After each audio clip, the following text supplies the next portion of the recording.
I pulled into the gravel driveway of my childhood home, the familiar crunch under my tires mixing with the sound of distant laughter floating from inside. November air bit at my cheeks as I stepped out, carefully balancing the homemade cranberry sauce I'd spent hours perfecting with my grandmother Eleanor's secret recipe. The pearl necklace she'd given me last Christmas felt heavy around my neck, a tradition I'd honored every Thanksgiving since her passing. Walking up the stone pathway lined with my mother's carefully tended mums, I could smell turkey and sage wafting from the kitchen windows. But when I reached the front door, my parents, Margaret and Robert, stood blocking the entrance, their faces cold as winter stone. "You're not invited. Go home," my mother stated, her voice flat and final. Behind them, through the dining room archway, I saw my sister Amanda, Uncle Greg, and shockingly my best friend since college, Jessica, all laughing around the beautifully set table. I stood there for what felt like an eternity, my mind struggling to process what had just happened. The cranberry sauce dish trembled in my hands as I watched Jessica throw her head back in laughter at something Amanda said.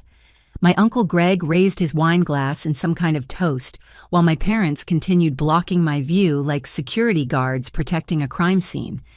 The autumn wind picked up scattering orange and red leaves around my feet, but I felt completely numb to everything except the crushing weight of betrayal settling in my chest. Without saying a word, I simply nodded and turned away. My legs felt like they belonged to someone else as I walked back down the pathway I'd skipped up so many times as a child. The gravel seemed louder now, each step echoing my confusion and hurt.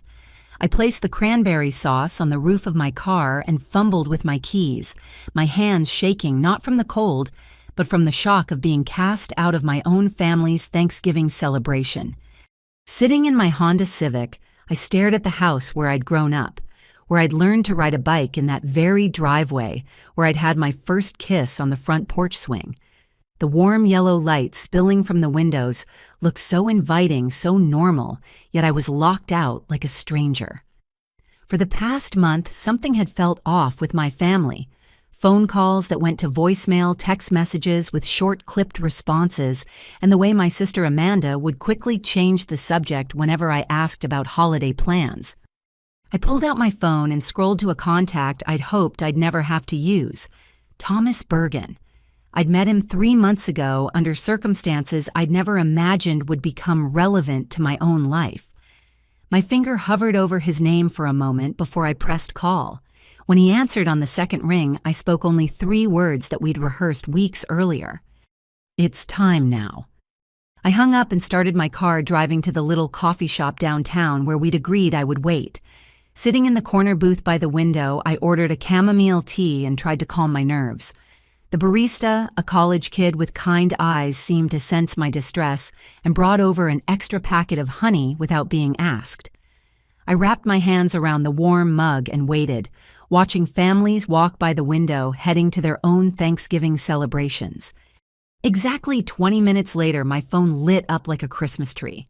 Text after text, call after call, all from the same people who had just shut me out.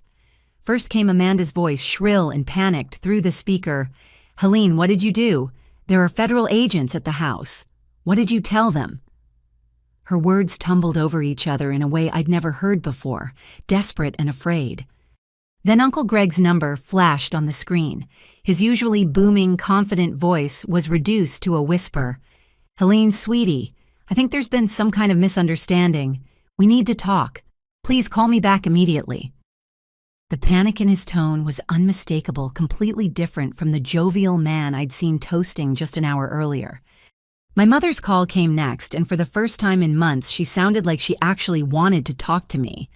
"Helene Marie, you answer this phone right now. I don't know what kind of lies you've been spreading, but you need to fix this immediately. There are government people going through our house." The use of my full name told me she was beyond angry. She was terrified. Finally, my father called, his voice uncharacteristically flustered. "Pumpkin. I don't understand what's happening here. These agents are asking all sorts of questions about Grandma Eleanor's things. Maybe we can work something out. Where are you? We need to clear this up as a family." I let each call go to voicemail, sipping my tea and feeling a strange sense of calm wash over me. The barista glanced over with concern, probably wondering why someone was getting so many frantic calls on Thanksgiving. I offered him a small smile and pulled out the business card Thomas had given me months ago when this all began. FBI Special Agent Thomas Bergen, Financial Crimes Division. 3 months ago, I would never have imagined I'd be working with federal agents to investigate my own family. But as I sat in that coffee shop listening to voicemail after voicemail filled with panic and desperation from the people who just rejected me, I knew I'd made the right choice. My grandmother Eleanor had always taught me that doing the right thing isn't always easy, but it's always necessary. The truth was about to come out and there would be no going back.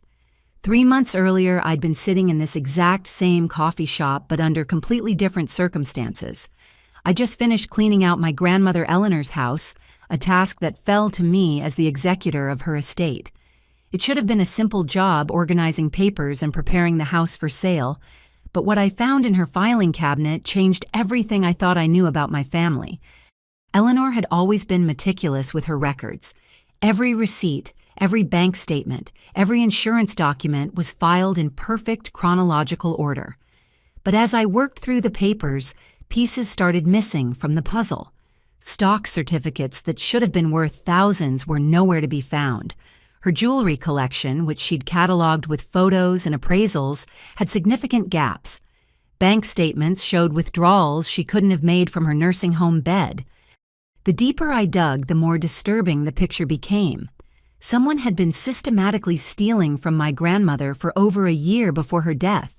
Forged signatures on documents transferring ownership of her valuable collectibles, altered beneficiary forms on her life insurance policies, missing pages from her investment portfolios. But the most damning evidence came in the form of a handwritten note I found tucked behind a family photo. In Eleanor's careful script, she'd written, "They think I don't notice, but I see everything. My own children and grandchildren taking what isn't theirs while I'm still breathing. God help me, I should have seen this coming. But I know one person I can trust to make this right." Attached to the note was a small key and an address for a safety deposit box I didn't know existed. Inside that box, I found the real documentation of Eleanor's assets, along with a letter addressed to me specifically. In it, she detailed months of suspicious behavior from Margaret, Robert, Amanda, and Uncle Greg.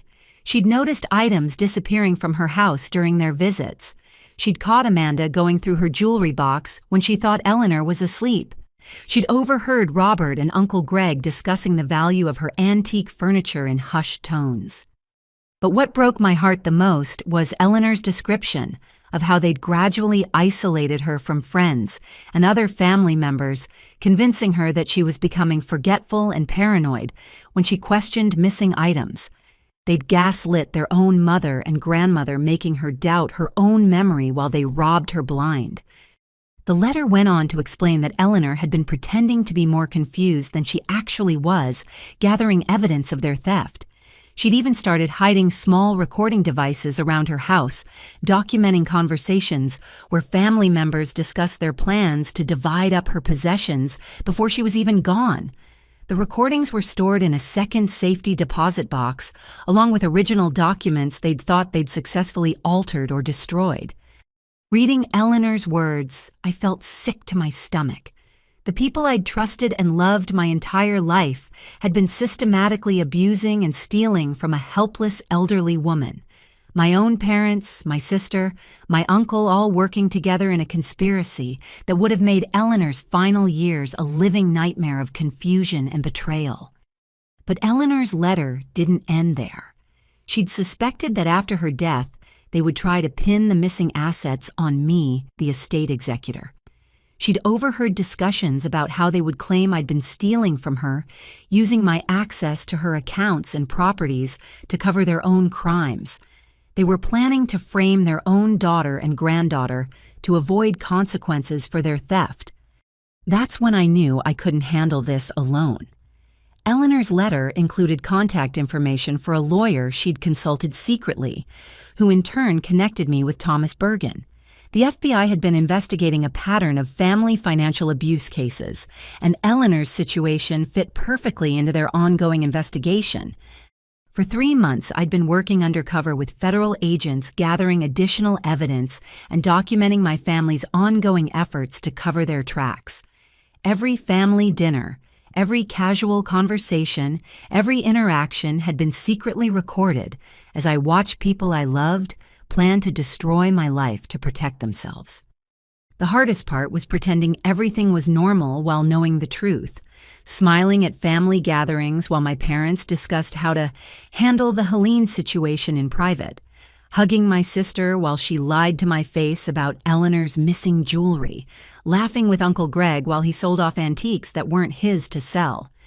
But perhaps the most devastating discovery came just 2 weeks ago, when banking records revealed that Jessica, my best friend since college, had been helping them. Working at First National Bank, she'd used her position to forge documents and create false accounts. She'd been feeding information about my investigation back to the family, explaining why they'd started avoiding me in recent weeks.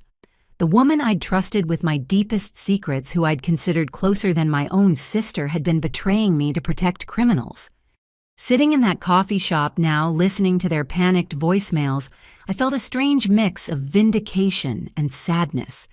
These people had destroyed any love or trust I'd felt for them, but they were still my family, still the people who'd taught me to ride a bike and helped me with homework and celebrated my college graduation. The cognitive dissonance was almost unbearable. But then I thought about Eleanor alone in that nursing home, watching her own children and grandchildren steal from her while making her question her own sanity. I thought about the fear she must have felt knowing she was helpless to stop them and terrified that they would get away with it after her death. I thought about all the other elderly people who might be suffering similar abuse from their own families. My phone buzzed with another frantic text from Amanda. The agents have a search warrant. They're taking computers and papers and asking about Grandma's stuff. Please, Helene, whatever you think you know, we can fix this together. Don't let outsiders destroy our family. I almost laughed at the irony. Our family had been destroyed long before any federal agents showed up. It had been destroyed the moment they decided an elderly woman's suffering was worth less than their greed. It had been destroyed when they chose to frame an innocent person rather than face consequences for their actions. I finished my tea and looked out at the families still walking by, heading home from their Thanksgiving celebrations. I wondered how many of them were hiding dark secrets behind their holiday smiles. How many elderly grandparents were being slowly robbed by the people they trusted most? How many family members were being set up to take the fall for crimes they didn't commit? As I walked back to my car, my phone continued buzzing with increasingly desperate messages, but I was done listening to their lies and manipulation. The truth was coming out, and no amount of family pressure or emotional blackmail could stop it now. Thomas had warned me that this moment would be difficult, that betraying family members to federal authorities would feel wrong even when it was right. But as I drove through town, passing house after house, where families were gathered in genuine love and celebration, I knew I'd made the only choice I could live with. Eleanor's voice seemed to whisper in the November wind, "Do what's right, sweetie, even when it's hard, especially when it's hard." The revelation about Jessica's involvement had been the cruelest cut of all. I discovered her betrayal purely by accident in a way that made the sting even sharper.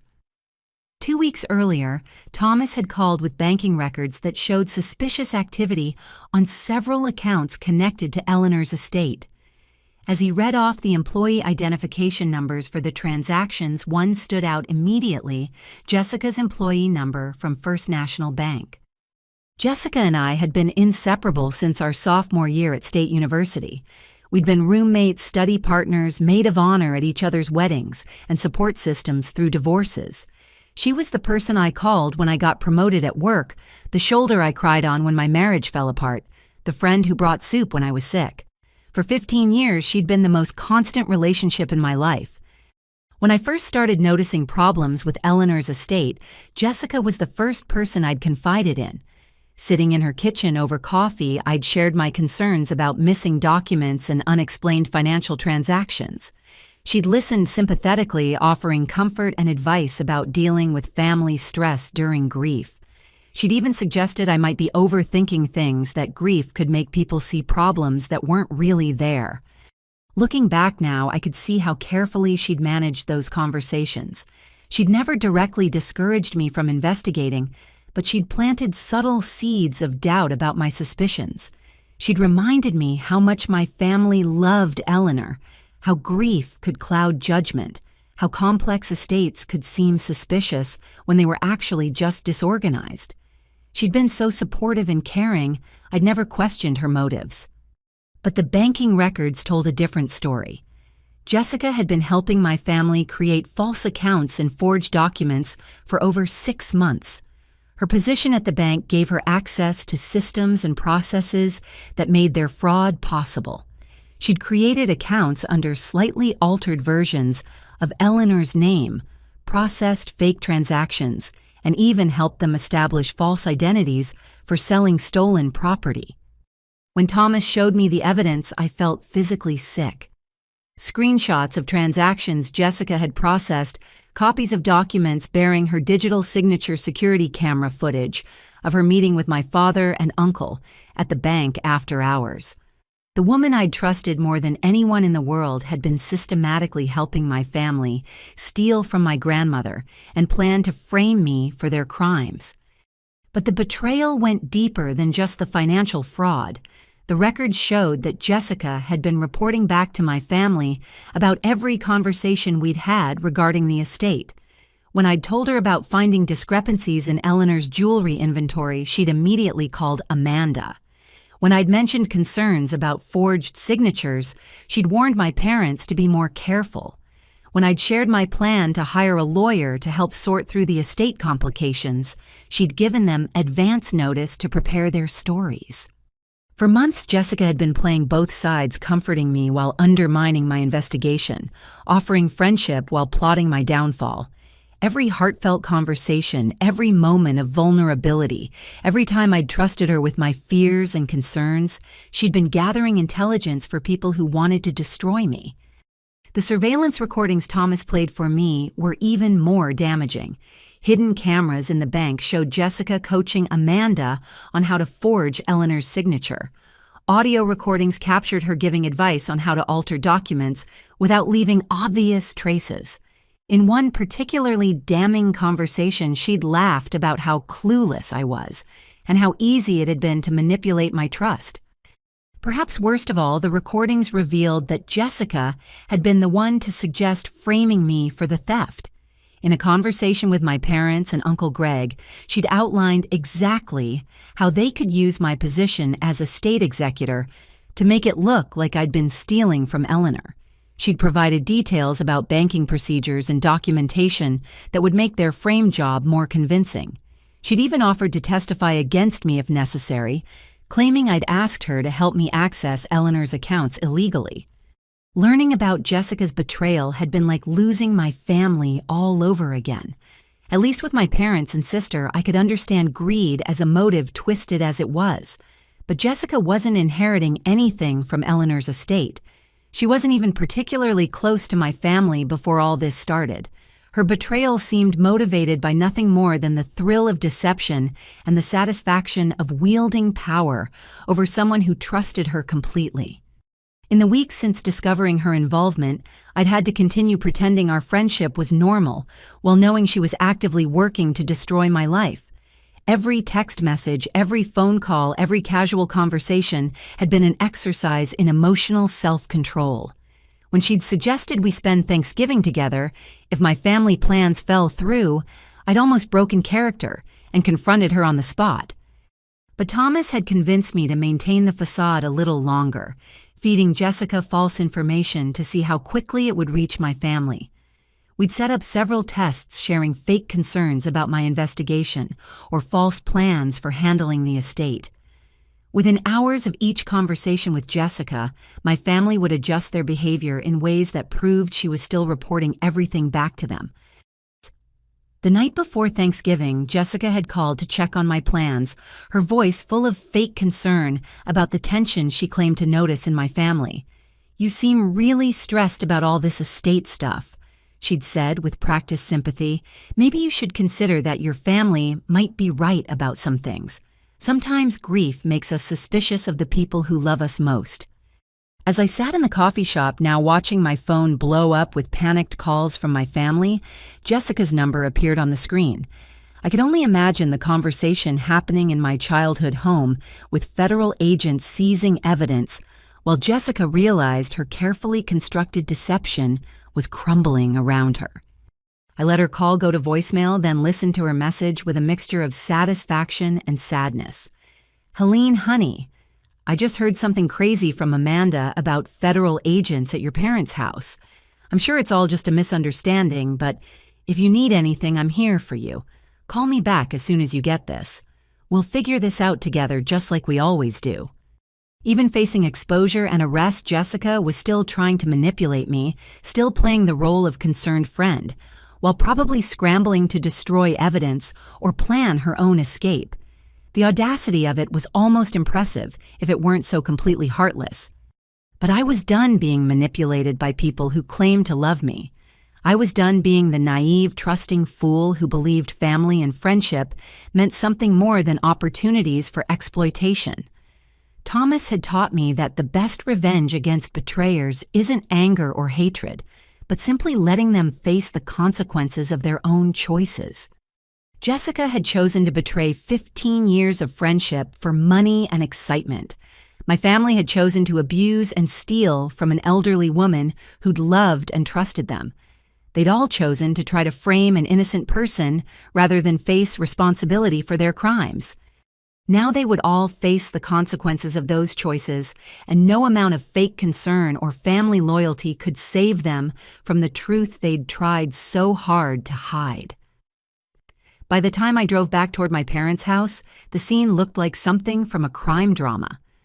3 black SUVs were parked along the street, along with a white van marked Evidence Collection Unit and 2 police cruisers from the county sheriff's department. Neighbors stood in clusters on their lawns, phones out recording the spectacle of federal agents carrying boxes of documents and computer equipment from the house where I'd grown up. I parked across the street behind a news van that had apparently already arrived, watching through my rearview mirror as the investigation unfolded. Thomas Bergen stood on the front lawn coordinating with other agents while wearing the same serious expression he'd maintained throughout our months of planning.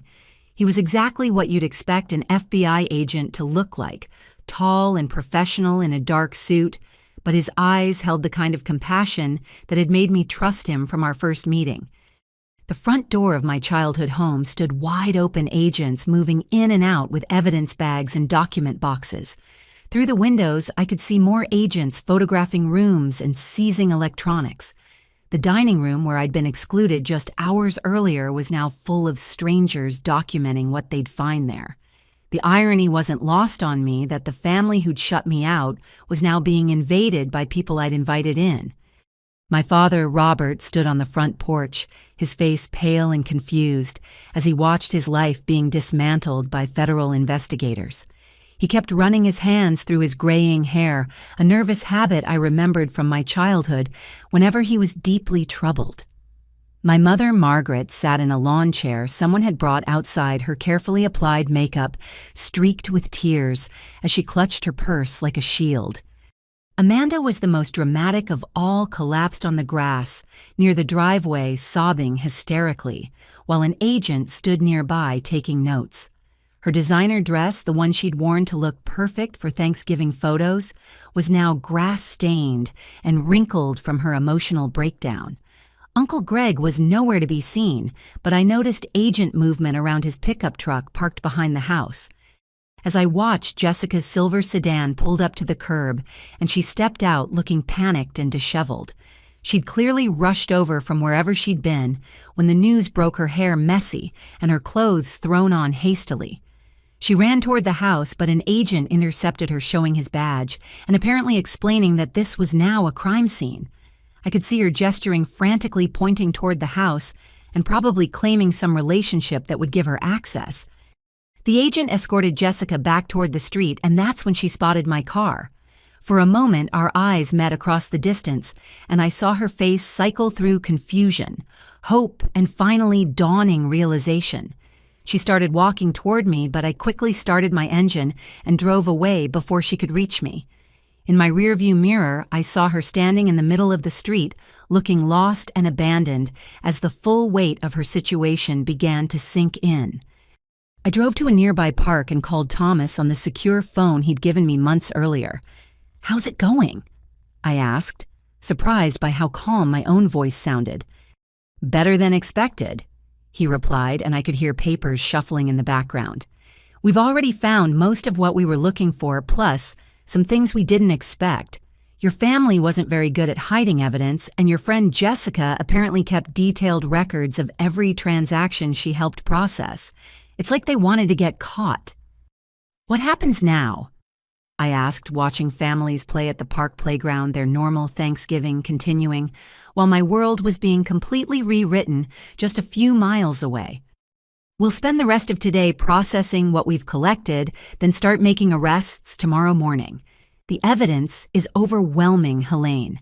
Your grandmother's recordings, the forged documents, the banking records, Jessica's electronic trail. It's all going to hold up in court.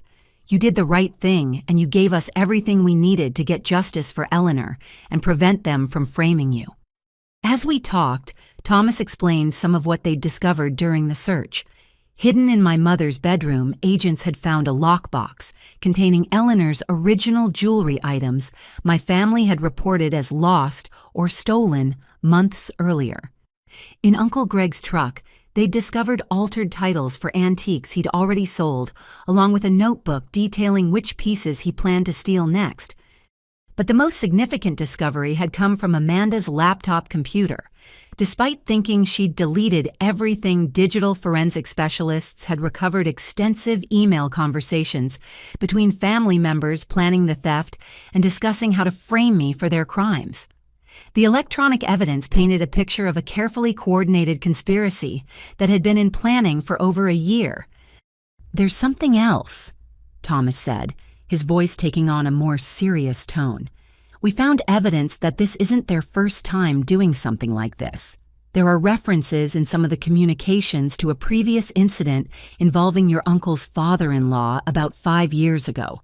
We're going to be opening a new investigation into that death as well." The news hit me like a physical blow. The idea that my family might have been responsible for another elderly person's suffering, possibly even death, made the scope of their criminality seem even more monstrous. I thought about Uncle Greg's father-in-law, Henry, who died suddenly after what everyone thought was a minor fall. He'd been healthy and independent one day, then confused and declining rapidly before his unexpected death just weeks later. "Helene, are you okay?"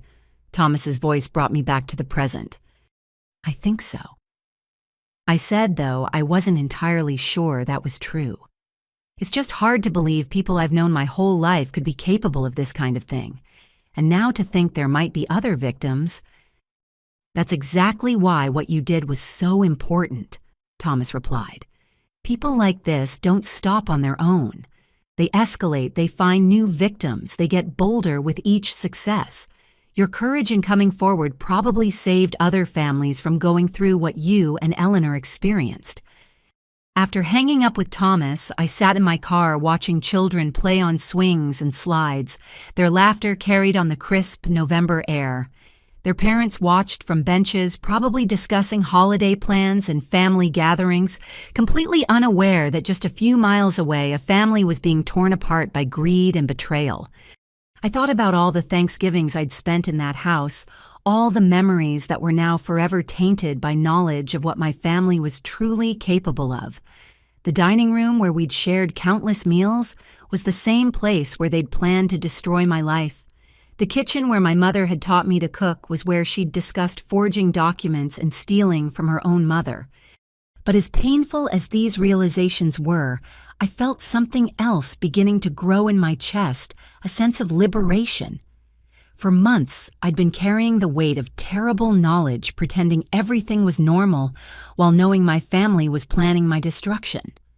Now that the truth was finally coming out, I no longer had to live with that burden of secrecy. My phone buzzed with yet another desperate message from Amanda. "Helene, please, they're saying we're all going to jail. There has to be some mistake. You know we would never hurt Grandma Eleanor. We loved her. Please help us fix this." I deleted the message without responding. There was nothing left to fix, and certainly no love to salvage from the wreckage of what I'd once thought was my family. They'd made their choices, and now they would have to live with the consequences. As the sun began to set on what had started as the worst Thanksgiving of my life, I realized it might actually turn out to be the most important day I'd ever experienced. The day I stopped being a victim and started being someone who stood up for justice, no matter how much it cost me personally. Eleanor would have been proud. The next morning, Thomas called me early with news that would change everything I thought I understood about Eleanor's final months. "We need to meet," he said, his voice carrying an excitement I hadn't heard before. "There's something your grandmother left that you need to see, something we found during the search that changes the entire scope of this case." I met him at the FBI field office, a nondescript building downtown that I'd never imagined I'd have reason to enter. The lobby was sterile and professional, with American flags and official photographs of government officials lining the walls. Thomas escorted me through security checkpoints and into a conference room, where evidence from yesterday's search was laid out on tables like pieces of a massive puzzle. But what captured my attention immediately was a manila envelope sitting alone on the center table, with my name written across it in Eleanor's distinctive handwriting. Next to it sat an ornate wooden jewelry box that I recognized from my grandmother's dresser, along with what appeared to be a small electronic device I'd never seen before. "Your mother had hidden these items in the back of her bedroom closet," Thomas explained, pulling out a chair for me. The envelope was sealed and addressed specifically to you, with instructions that it only be opened in the event of legal proceedings related to her estate. The jewelry box contains items your family reported as stolen, but more importantly, it was being used to conceal this recording device. He picked up the small black object no bigger than a deck of cards. "This is a voice-activated digital recorder, the kind private investigators use for surveillance. It was hidden inside the jewelry box where your grandmother kept it during family visits. The storage capacity suggests it had been recording conversations for over a year before her death." With trembling hands, I opened the envelope and unfolded several pages of letter paper, covered in Eleanor's careful script. The letter was dated just 2 weeks before her death, and reading her words felt like hearing her voice again from beyond the grave. "My dearest Helene." The letter began, "If you're reading this, then my worst fears have come true, and my own children have tried to destroy you to cover their crimes against me. I'm writing this letter because I need you to know the truth about what's been happening in our family, and I need you to understand that none of this is your fault." The letter went on to detail months of systematic abuse and theft that went far beyond what I'd already discovered. Eleanor described how the family had gradually increased her medication to keep her confused and compliant, often giving her extra sleeping pills so she wouldn't notice items being removed from her house. She'd pretended to be more affected by the medication than she actually was using their own tactics against them to gather evidence of their crimes. "They think I'm a foolish old woman who doesn't notice when my things disappear," Eleanor had written. "But I've been documenting everything, every conversation, every lie, every piece of jewelry that vanishes from my collection. I've been pretending to be confused because it's the only way to catch them in the act of destroying our family's legacy." The most heartbreaking part of the letter described how Eleanor had tried to reach out to other family members for help, only to discover that my parents had been telling everyone she was suffering from dementia and couldn't be trusted. They'd isolated her from friends and distant relatives, convincing everyone that her complaints about missing items were symptoms of mental decline rather than legitimate concerns about theft. "I tried calling your cousin Sarah in California," Eleanor wrote, but Margaret had already told her I was becoming paranoid and imagining things. When I called my sister Dorothy in Florida, Robert had convinced her that I needed to be in a nursing home because I was making up stories about people stealing from me. They've systematically destroyed my credibility with everyone who might have helped me. But the most chilling revelation came in the letter's final pages, where Eleanor described overhearing conversations about what would happen after her death. The family hadn't just been planning to steal from her estate. They'd been planning to frame me for the theft from the very beginning. "I heard them discussing how they would use your position as executor to make it look like you had been stealing from me," Eleanor wrote. "Amanda said she could forge documents that would make you look guilty, while Robert suggested they could claim you had manipulated me into changing my will. They were planning to send you to prison, my dear child, to cover their own crimes." Eleanor went on to explain that she'd been secretly working with a lawyer to create a second will, one that would protect me and ensure the real criminals faced consequences for their actions. She'd also been gathering evidence that would prove my innocence if they tried to carry out their frame job. The recording device in my jewelry box has captured hours of conversations where they discuss their plans. The letter continued. "I've also hidden copies of all the real documents in a second safety deposit box, along with photographs of items they've stolen and detailed records of every suspicious transaction.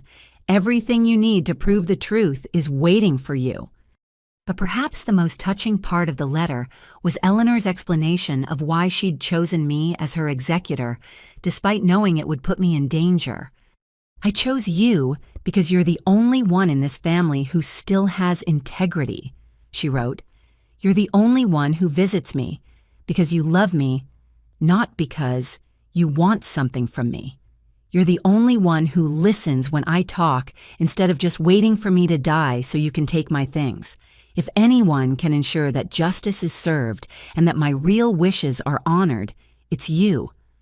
The letter ended with specific instructions for accessing the hidden safety deposit box and contacting the lawyer she'd been working with secretly. But the final paragraph was a personal message that brought tears to my eyes. "I know this will be painful for you discovering what your family is truly capable of, but remember that blood doesn't make a family. Love and respect do. You are my true granddaughter in every way that matters, and I trust you to do what's right, even when it's difficult. Don't let their betrayal make you cynical about love, Helene. There are still good people in this world, and you're one of them." Thomas waited patiently while I finished reading, then showed me the contents of the jewelry box. Along with pieces I recognized from Eleanor's collection, there were items I'd never seen before, including an antique brooch that had apparently concealed a second recording device. The technical sophistication of Eleanor's evidence-gathering operation was impressive for someone her age, suggesting she'd been planning this for much longer than any of us realized. "Your grandmother was remarkably thorough," Thomas said with obvious admiration. "The recordings we've recovered so far contain over 40 hours of conversations documenting criminal conspiracy, elder abuse, and fraud. Some of the audio quality is excellent, clear enough that we can identify individual voices and understand every word." He played a brief excerpt for me, and hearing my family's voices discussing their crimes was surreal. In one recording, I could hear Amanda laughing about how easy it was to take Eleanor's jewelry while she pretended to be helping her get dressed. In another, my father discussed selling Eleanor's antique furniture and expressed satisfaction that she was too out of it to notice. But the most damaging recording was a conversation between my mother and Uncle Greg about their plans for after Eleanor's death. Their voices were clear and unmistakable as they discussed forging documents to implicate me and dividing the stolen assets among themselves. The beauty of it is that Helene will be so focused on grief and estate responsibilities that she won't notice the discrepancies until it's too late," Margaret's voice said on the recording. "By then, we'll have all the evidence planted to make her look guilty, and we'll be the innocent family members who discovered her theft." Listening to my own mother calmly planning my destruction was perhaps the most painful moment in this entire ordeal. The woman who'd raised me, who taught me right from wrong, who I'd trusted and loved unconditionally, had been plotting to send me to prison to cover her own crimes. Thomas turned off the recording and looked at me with sympathy. "I know this is difficult, but these recordings are going to be crucial evidence in the prosecution.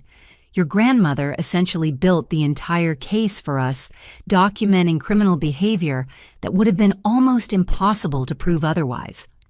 As I sat in that sterile conference room surrounded by evidence of my family's betrayal, I felt Eleanor's presence more strongly than I had since her death.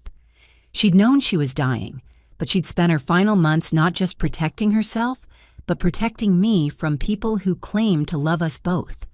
Even facing her own mortality, she'd been thinking about justice and making sure the truth would eventually come to light.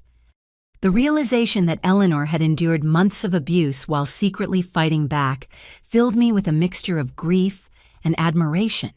She'd been far braver and more resourceful than anyone had given her credit for turning her apparent helplessness into a weapon against her abusers.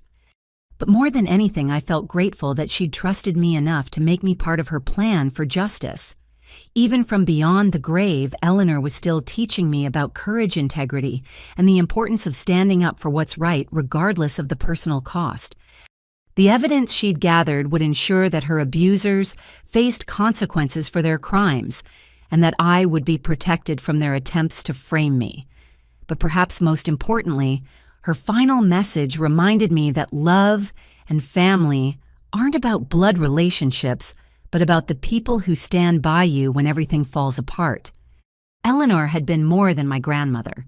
She'd been my protector, my ally, and my inspiration for doing the right thing, even when it meant standing alone against the people who were supposed to love me most.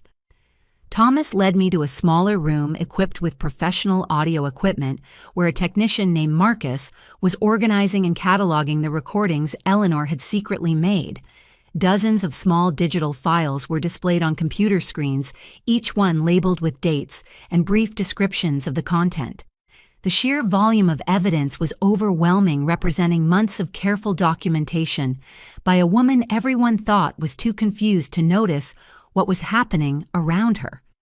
"We've been working through these recordings all night," Thomas explained, settling into a chair beside me.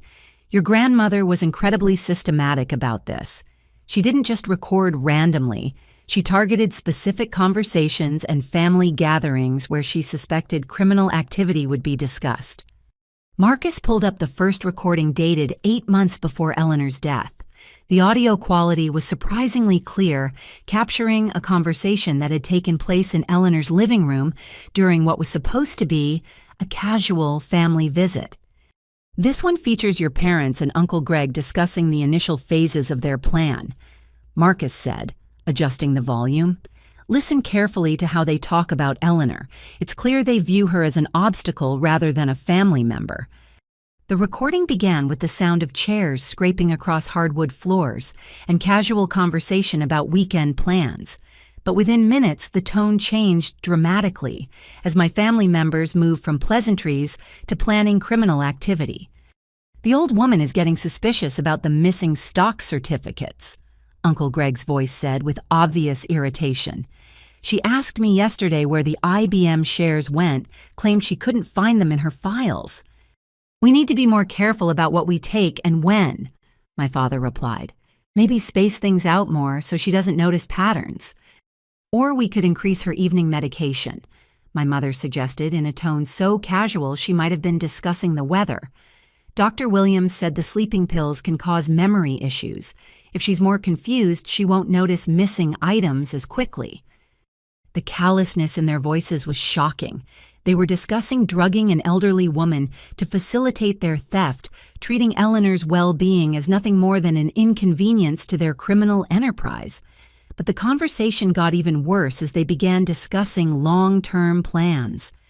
"The jewelry is the real prize," Amanda's voice joined the conversation. "I've been cataloging pieces during my visits, taking photos when she's in the bathroom. Some of those items are worth serious money, especially the vintage pieces from great-grandfather's collection." "We need to be strategic about timing," Robert continued. "Take the most valuable pieces first, but leave enough behind that the theft isn't obvious until after she's gone. Then we can claim everything disappeared during the estate settlement process." But the most chilling part of the conversation came when they began discussing my role in their plans. "Helene is going to be a problem," Margaret said. "She's too honest, too careful with details. If she notices discrepancies in the estate, she might start asking questions." "That's actually perfect," Uncle Greg replied, with what sounded like satisfaction. "We can use her honesty against her, make it look like she's been stealing from Eleanor, then play the role of shocked family members who discovered her betrayal. Her position as executor gives us the perfect cover story." The recording continued for another 20 minutes with my family members discussing specific items they planned to steal, methods for forging documents, and detailed strategies for framing me for their crimes. They talked about me like I was a chess piece in their game, rather than a family member they claimed to love. Marcus switched to a different recording, this one from just 3 months before Eleanor's death. The conversation took place during a family dinner with multiple voices overlapping as they discussed their escalating theft and growing concerns about discovery. "I sold 3 of the antique chairs this week," Uncle Greg reported. "Got $1,200 for the set. The buyer didn't ask any questions about provenance." "Good," my father replied. "But we need to replace them with similar pieces so Helene doesn't notice they're gone when she eventually visits. Maybe something from a thrift store that looks period appropriate." "What about the life insurance policies?" Amanda asked. "Have we figured out how to handle the beneficiary changes?"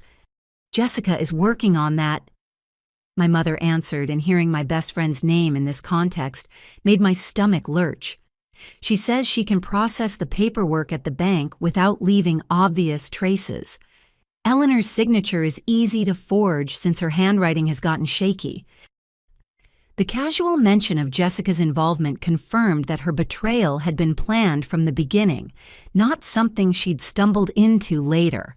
She'd been an integral part of their conspiracy, using her banking position to facilitate fraud while pretending to be my supportive friend. But perhaps the most damning recording was one that captured a conversation between my parents and Amanda, discussing what they called the Helene problem in detail. "She's been asking too many questions about the estate paperwork," Amanda complained. "Yesterday, she wanted to know why some of the insurance documents looked different from the copies she'd seen before." "We knew this would happen eventually," Margaret replied. "That's why we need to accelerate the timeline. Get the rest of the valuable items out, finish altering the documents, then spring the trap before she figures out what's really going on." "The beauty of it is her own honesty will destroy her," Robert added with obvious satisfaction. "When federal investigators find forged documents with her signature on them, her reputation for integrity will actually work against her. Nobody will believe someone so seemingly trustworthy could be innocent of such elaborate fraud." Listening to my father discuss destroying my life with such cold calculation was perhaps the most painful moment in this entire ordeal. The man who taught me to ride a bike, helped me with math homework, and walked me down the aisle at my wedding was planning to send me to federal prison to cover his own crimes. The recordings went on to reveal that they'd been planning this frame job for over a year, carefully documenting my access to Eleanor's accounts and properties while creating false evidence of theft. They'd even discussed hiring a private investigator to discover evidence of my supposed crimes at just the right moment to maximize the impact on law enforcement. Thomas paused the playback and looked at me with concern. "Are you okay? I know this is difficult to hear." "It's horrific," I replied honestly, "but I need to hear all of it." Eleanor suffered through these conversations in real time, knowing exactly what they were planning. The least I can do is listen to the evidence she gathered at such great personal cost. Marcus pulled up one final recording that Eleanor had made just days before her death. Her voice was weak, but determined as she spoke directly into the recording device, apparently during a moment when she was alone in her room. "If someone is listening to this, it means my family succeeded in killing me," Eleanor's voice said, and the words hit me like a physical blow. "They've been giving me extra medication for months now, making me sleep more and confusing my thoughts, but I know what they're doing, and I know why." The recording continued, with Eleanor describing how family members had been systematically increasing her dosage of sleeping medication and anxiety pills, often dissolving extra pills in her evening tea or soup. The medication made her drowsy and confused, creating the perfect conditions for theft, while also making her appear incompetent to outside observers. "And they think they're so clever," Eleanor continued, "but I've been pretending to be more affected than I actually am. I spit out pills when they're not watching, pour out drinks that taste wrong, and stay alert during conversations. They think I'm too confused to understand." But the most devastating part of Eleanor's final recording was her description of the emotional abuse she'd endured alongside the theft and drugging. "They mock me when they think I can't hear," she said, her voice breaking with emotion. "They laugh about how easy it is to fool the old woman and make jokes about waiting for me to die so they can finally get their hands on my money. They've turned my final years into a living nightmare of betrayal and humiliation." The recording ended with Eleanor's promise that justice would eventually be served, even if she didn't live to see it. "I've gathered enough evidence to protect Helene and destroy the people who think they can abuse helpless elderly women without consequences," she concluded. "I may be dying, but I won't let them win."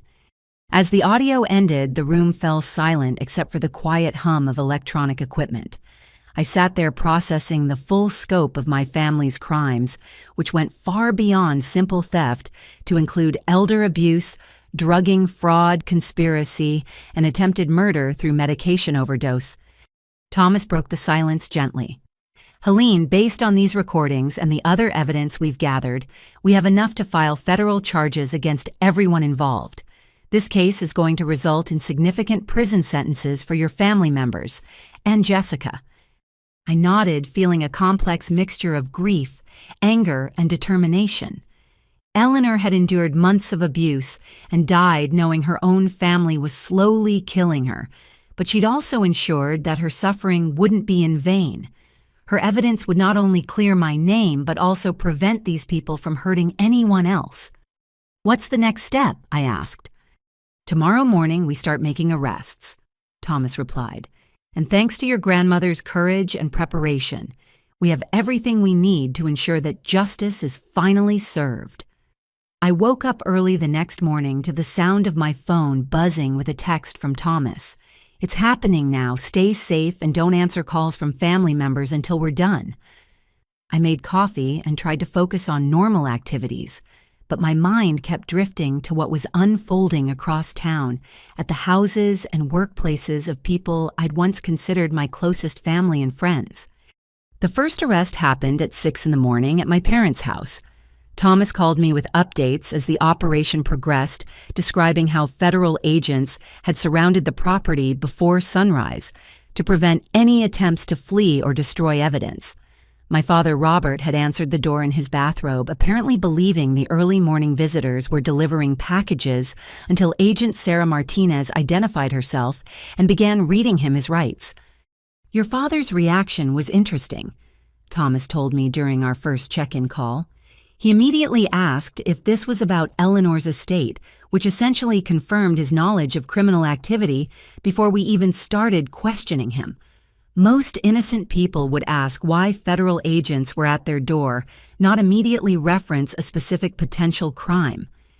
My mother, Margaret, had been taken into custody while trying to flush documents down the toilet in their master bathroom.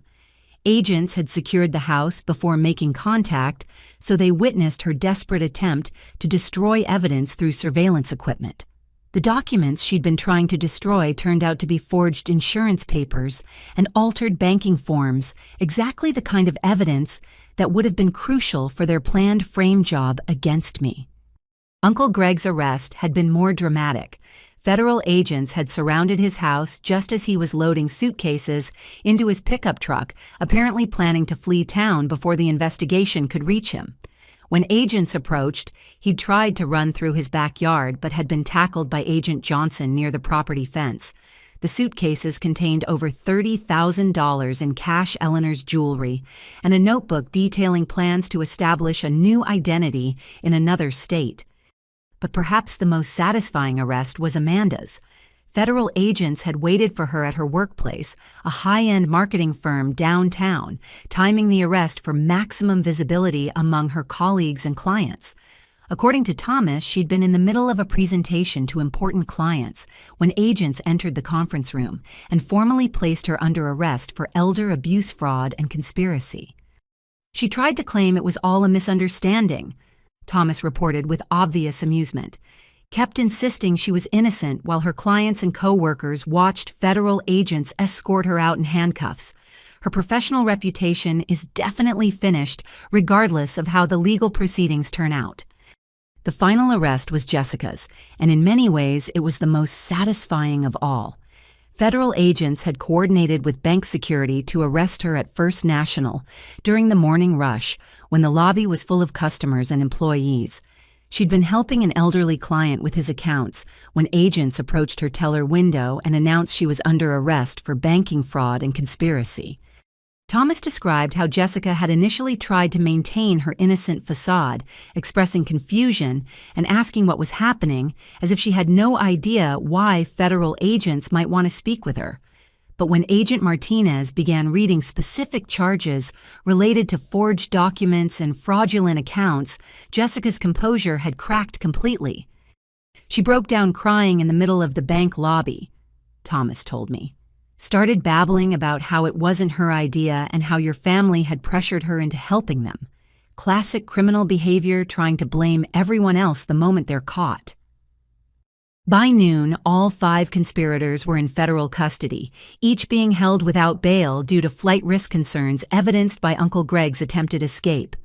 Local news crews had gathered outside the FBI building downtown, having been tipped off about what reporters were already calling a shocking case of family betrayal and elder abuse.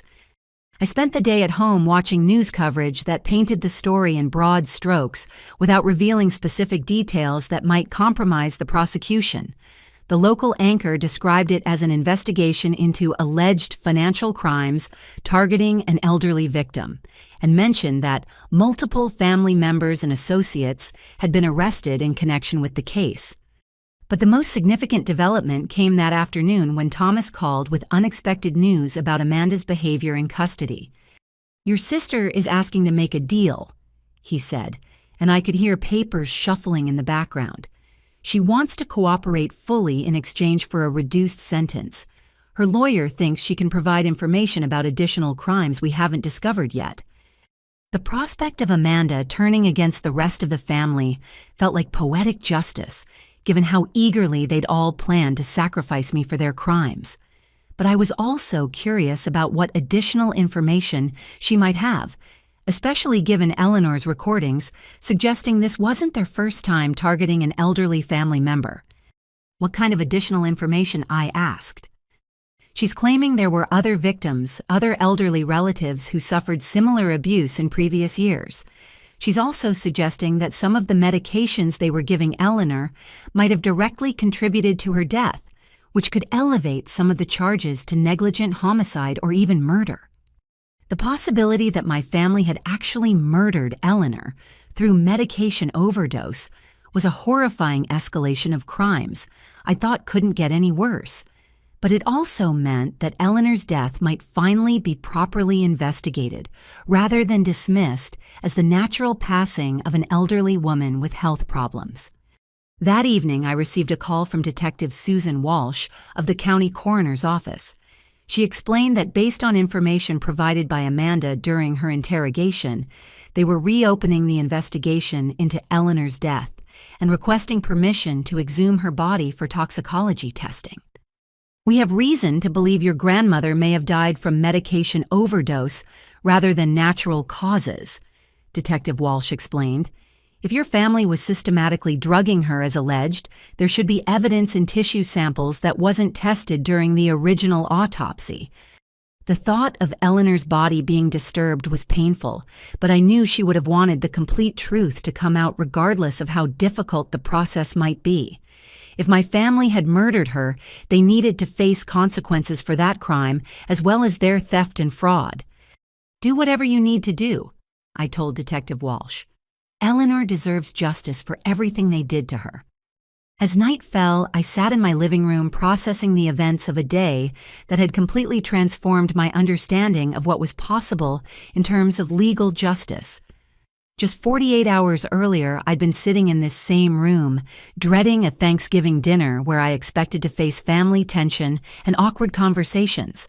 Now every member of my immediate family was in federal custody, facing charges that could result in decades in prison. The local evening news led with the story describing it as one of the most extensive elder abuse cases in the state's history.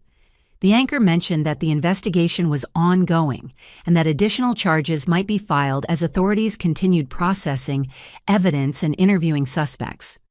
But perhaps the most surprising development was a phone call I received from Eleanor's longtime neighbor, Mrs. Patterson, who'd been following the news coverage.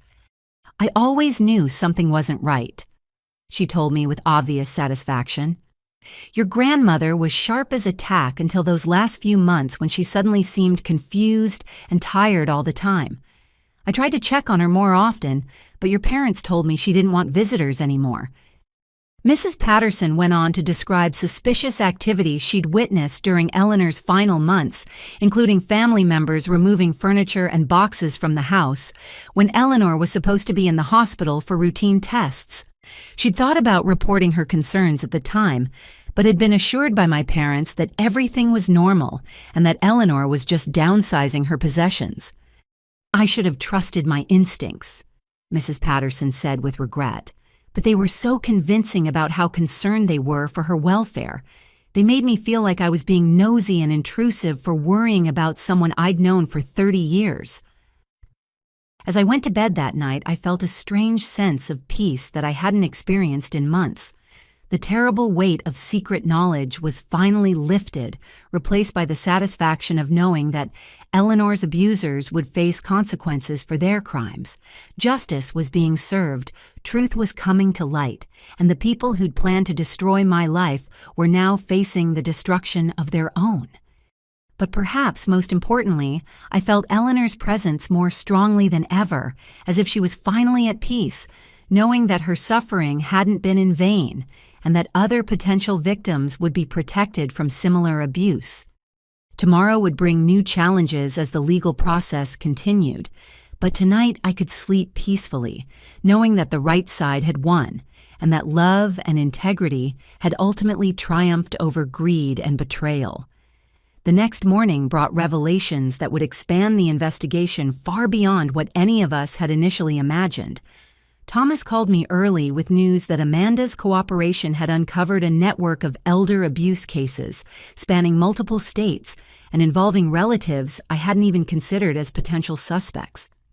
"Your sister's confession is opening doors we didn't know existed," Thomas explained, his voice carrying a mixture of excitement and disgust. "She's provided names, dates, and specific details about at least 3 other elderly victims who suffered similar abuse from the same group of family members over the past 7 years. Amanda had revealed that the conspiracy included our cousins Derek and Patricia, both of whom lived in neighboring states and had been targeting elderly relatives in their own communities.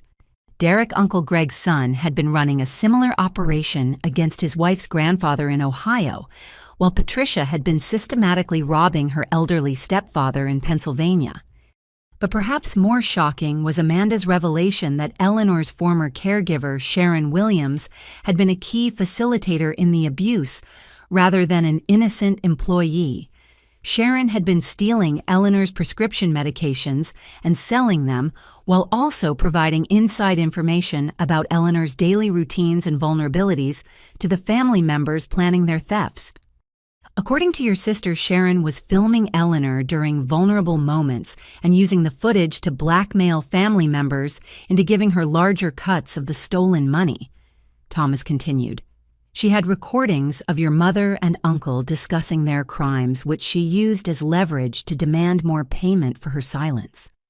The scope of Sharon's betrayal was particularly heartbreaking because Eleanor had trusted her completely. Sharon had been working as Eleanor's caregiver for over 2 years, helping with daily activities and providing companionship during some of the loneliest periods of Eleanor's life. To learn that this trusted employee had been exploiting and humiliating Eleanor for financial gain added another layer of cruelty to an already horrific situation. Thomas went on to explain that Amanda's confession had also revealed the existence of a detailed record-keeping system that tracked multiple victims across several states. Derek had maintained a notebook documenting the assets and vulnerabilities of various elderly relatives, along with strategies for isolating them from potential protectors and timelines for maximum theft. "It's essentially an instruction manual for elder abuse," Thomas said with obvious revulsion, complete with photographs of valuable items, copies of important documents, and psychological profiles of each victim. They treated these elderly people like business opportunities rather than human beings. But the most disturbing revelation was that this network of family abusers had been sharing information and techniques for over 5 years, essentially running a criminal enterprise that specialized in exploiting vulnerable elderly relatives. They developed sophisticated methods for forging documents, manipulating medications, and framing innocent family members for their crimes. Amanda had provided investigators with contact information for Derek and Patricia, along with details about their current criminal activities. Federal agents were already coordinating with law enforcement in Ohio and Pennsylvania to investigate these additional cases and potentially rescue elderly victims who were currently being abused. "We think Derek's victim might still be alive and suffering ongoing abuse," Thomas told me. "Your sister described recent conversations where Derek bragged about keeping his victim confused with medication while he slowly emptied the man's bank accounts. The possibility that we might be able to save someone who is currently enduring the same kind of abuse Eleanor had suffered gave me a sense of purpose that helped offset some of the pain of learning about my family's crimes. Eleanor's courage in documenting her own abuse was now helping to protect other victims and expose a much larger criminal conspiracy." Later that afternoon, I received a call from Agent Rodriguez, who was leading the investigation in Ohio. She explained that they'd located Derek and his wife, Patricia, in Columbus, where they'd been living under false names while systematically robbing Patricia's stepfather, an 86-year-old veteran named Frank Morrison. "Mr. Morrison is alive, but in serious condition," Agent Rodriguez explained. "He's been heavily medicated and appears malnourished, consistent with the abuse patterns your sister described. We've taken him into protective custody, and he's currently receiving medical care at a secure facility." The discovery of another living victim transformed my understanding of what we'd accomplished by exposing this conspiracy. It wasn't just about getting justice for Eleanor anymore. It was about saving other elderly people who were currently trapped in situations similar to what Eleanor had endured. Agent Rodriguez went on to describe the evidence they'd found at Derek and Patricia's residence, including forged documents, stolen property, and detailed plans for framing Frank Morrison's daughter for theft when the old man eventually died. The parallels to our own case were unmistakable, suggesting that the family had developed a standard operating procedure for elder abuse that they applied systematically to multiple victims. "The good news is that Mr. Morrison is coherent enough to provide testimony," Agent Rodriguez continued. "Despite months of forced medication, he's been aware of what was happening and has been hoping someone would eventually come to help him. Your case probably saved his life." That evening, Thomas arranged for me to speak with Frank Morrison by phone from his hospital room.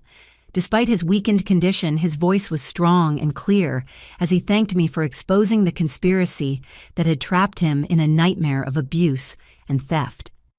"I knew something like this was happening to other people. Frank told me his words carrying decades of military discipline and determination.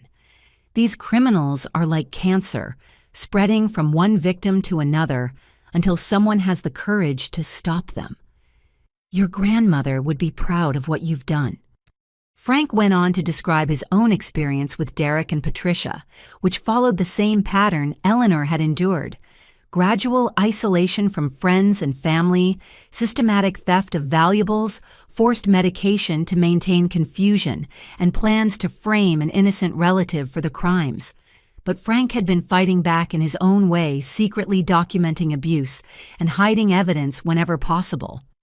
I spent 30 years in the military fighting enemies of our country, Frank said with obvious pride. I wasn't about to let some two-bit criminals destroy me without a fight. I've been gathering evidence just like your grandmother did, waiting for the right moment to strike back. Frank's resistance had included palming medications instead of swallowing them, hiding valuable items that Derek and Patricia thought they'd stolen, and maintaining secret contact with neighbors who could serve as witnesses if needed. His military training had served him well in recognizing the signs of a coordinated attack and developing strategies for survival and resistance. The conversation with Frank filled me with admiration for the courage and determination elderly victims could show even in the most desperate circumstances. Both he and Eleanor had refused to accept their roles as helpless victims, instead becoming active participants in gathering evidence and planning for justice. But perhaps more importantly, Frank's survival meant that we now had a living witness who could testify about the conspiracy's methods and provide crucial evidence for prosecuting the entire network of criminals. His testimony would help ensure that Derek and Patricia faced consequences not just for their own crimes, but for their participation in the larger conspiracy that had victimized multiple elderly people across several states. As I ended the call with Frank, I felt Eleanor's presence more strongly than ever. Her courage in documenting her own abuse had not only protected me from false accusations, but had also saved the life of a stranger hundreds of miles away who was suffering the same kind of betrayal and exploitation.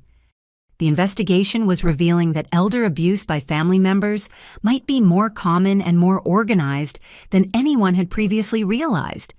The network we'd uncovered was just one example of how criminals were targeting vulnerable elderly relatives, confident that their crimes would go undetected and unpunished. But thanks to Eleanor's foresight and Frank's determination, this particular network was about to be completely destroyed, and other potential victims would be protected from similar abuse. Justice was expanding beyond our individual case to encompass a much larger fight against the systematic exploitation of elderly Americans by the people they trusted most. Within 48 hours of the arrests, our case had exploded into national news, transforming from a local criminal investigation into a symbol of elder abuse across America. The story seemed to strike a nerve with audiences who recognized similar patterns of family betrayal and exploitation in their own experiences, leading to an overwhelming response that none of us had anticipated. The first national coverage appeared on CNN, where legal analyst Jennifer Walsh described our case as a shocking example of how family members can weaponize trust and love to systematically destroy elderly relatives. The segment included interviews with elder abuse experts who explained that financial exploitation by family members was one of the fastest-growing crimes in America, affecting millions of elderly victims every year. But it was a feature story in the Washington Post that really brought national attention to the case. Investigative journalist Michael Chen had somehow obtained detailed information about Eleanor's recordings and the evidence she'd gathered, presenting a compelling narrative about an elderly woman's brave fight against her own family's criminality. Eleanor Morrison's secret war against her abusive family reads like something from a thriller novel. Chen wrote, "But the reality is far more tragic than any fictional account. While pretending to be confused and helpless, this remarkable woman was actually conducting one of the most sophisticated undercover operations ever documented in an elder abuse case. The article went on to describe how Eleanor had essentially become a private investigator in her own home, gathering evidence that would eventually protect not only herself, but also other victims of similar crimes. The piece painted her as a hero rather than a victim, emphasizing her intelligence, courage, and determination to ensure that justice would eventually be served. Within hours of the Post article's publication, my phone began ringing with interview requests from television producers, documentary filmmakers, and journalists from around the country. Everyone wanted to hear my side of the story, to understand how it felt to discover that your entire family was planning to destroy you, and to learn how I'd found the courage to work with federal investigators against my own relatives. Thomas helped me navigate the media attention, advising me about which interviews might be helpful for raising awareness about elder abuse and which ones might interfere with ongoing legal proceedings. We decided that I would participate in a few carefully selected interviews that focused on the broader issue of family financial exploitation, rather than specific details that might compromise the prosecution. My first national television appearance was on NBC's Today Show, where I was interviewed by Savannah Guthrie about the experience of discovering my family's crimes and the decision to cooperate with federal investigators. Sitting in that studio facing cameras that would broadcast my story to millions of people felt surreal after months of keeping such devastating secrets. It's important for people to understand that this kind of abuse is probably much more common than we realize. I told Savannah during our interview, elderly people are often reluctant to report abuse by family members and criminals. Like my family, count on that silence to continue their exploitation. The interview generated an enormous response from viewers who shared similar experiences with family betrayal and elder abuse. NBC's producers told me they'd received over 3,000 emails within hours of the broadcast, with many viewers describing their own struggles with relatives who'd stolen from elderly family members or attempted to frame innocent people for crimes they didn't commit. But perhaps the most significant media development was when CBS's 60 Minutes reached out about producing a full segment on our case. Correspondent Leslie Stahl wanted to explore not just the specific crimes my family had committed, but the broader epidemic of elder abuse and the sophisticated methods criminals were using to exploit vulnerable elderly people. The 60 Minutes interview required multiple sessions over several weeks as Leslie and her team worked to understand every aspect of the case, from Eleanor's initial suspicions through the arrests and ongoing prosecution. They interviewed Thomas and other federal agents involved in the investigation, along with elder abuse experts who could provide context about the national scope of the problem. What makes Eleanor's story so remarkable, Leslie said during one of our filming sessions, is that she essentially solved her own case. While her family thought they were drugging her into compliance, she was actually gathering evidence that would eventually bring them to justice. It's an incredible example of an elderly person refusing to accept the role of helpless victim. The 60 Minutes segment also featured an interview with Frank Morrison, the Ohio victim we'd helped rescue from Derek and Patricia's abuse. Despite his ordeal, Frank was eloquent and determined as he described his experience and praised Eleanor's courage in gathering evidence that had ultimately saved his life. "Eleanor Morrison is a hero," Frank said directly to the camera. "She knew she was dying, but she spent her last months fighting to protect other people from suffering the same abuse she'd endured. Every elderly person in America owes her a debt of gratitude." The media coverage was generating positive outcomes beyond just public awareness. Elder abuse hotlines reported significant increases in calls from people seeking help or reporting suspected abuse. Law enforcement agencies across the country began reviewing cold cases involving suspicious deaths of elderly people who'd been isolated from family and friends. Legislative proposals for stronger elder abuse protections were being introduced in multiple state capitals. But the media attention also brought unexpected personal connections. I began receiving letters and emails from other people who'd faced similar family betrayals, sharing their stories and offering support. Many had been forced to choose between family loyalty and doing what was right, and they understood the emotional complexity of my situation in ways that casual observers couldn't. One letter that particularly moved me came from a woman in Oregon whose father had been systematically robbed by her own siblings. "Reading about your courage gave me the strength to finally report my brothers to the police," she wrote. "I'd been afraid to destroy our family, but your story helped me realize that they had already destroyed it themselves." Another message came from a nurse in Florida who worked with elderly patients.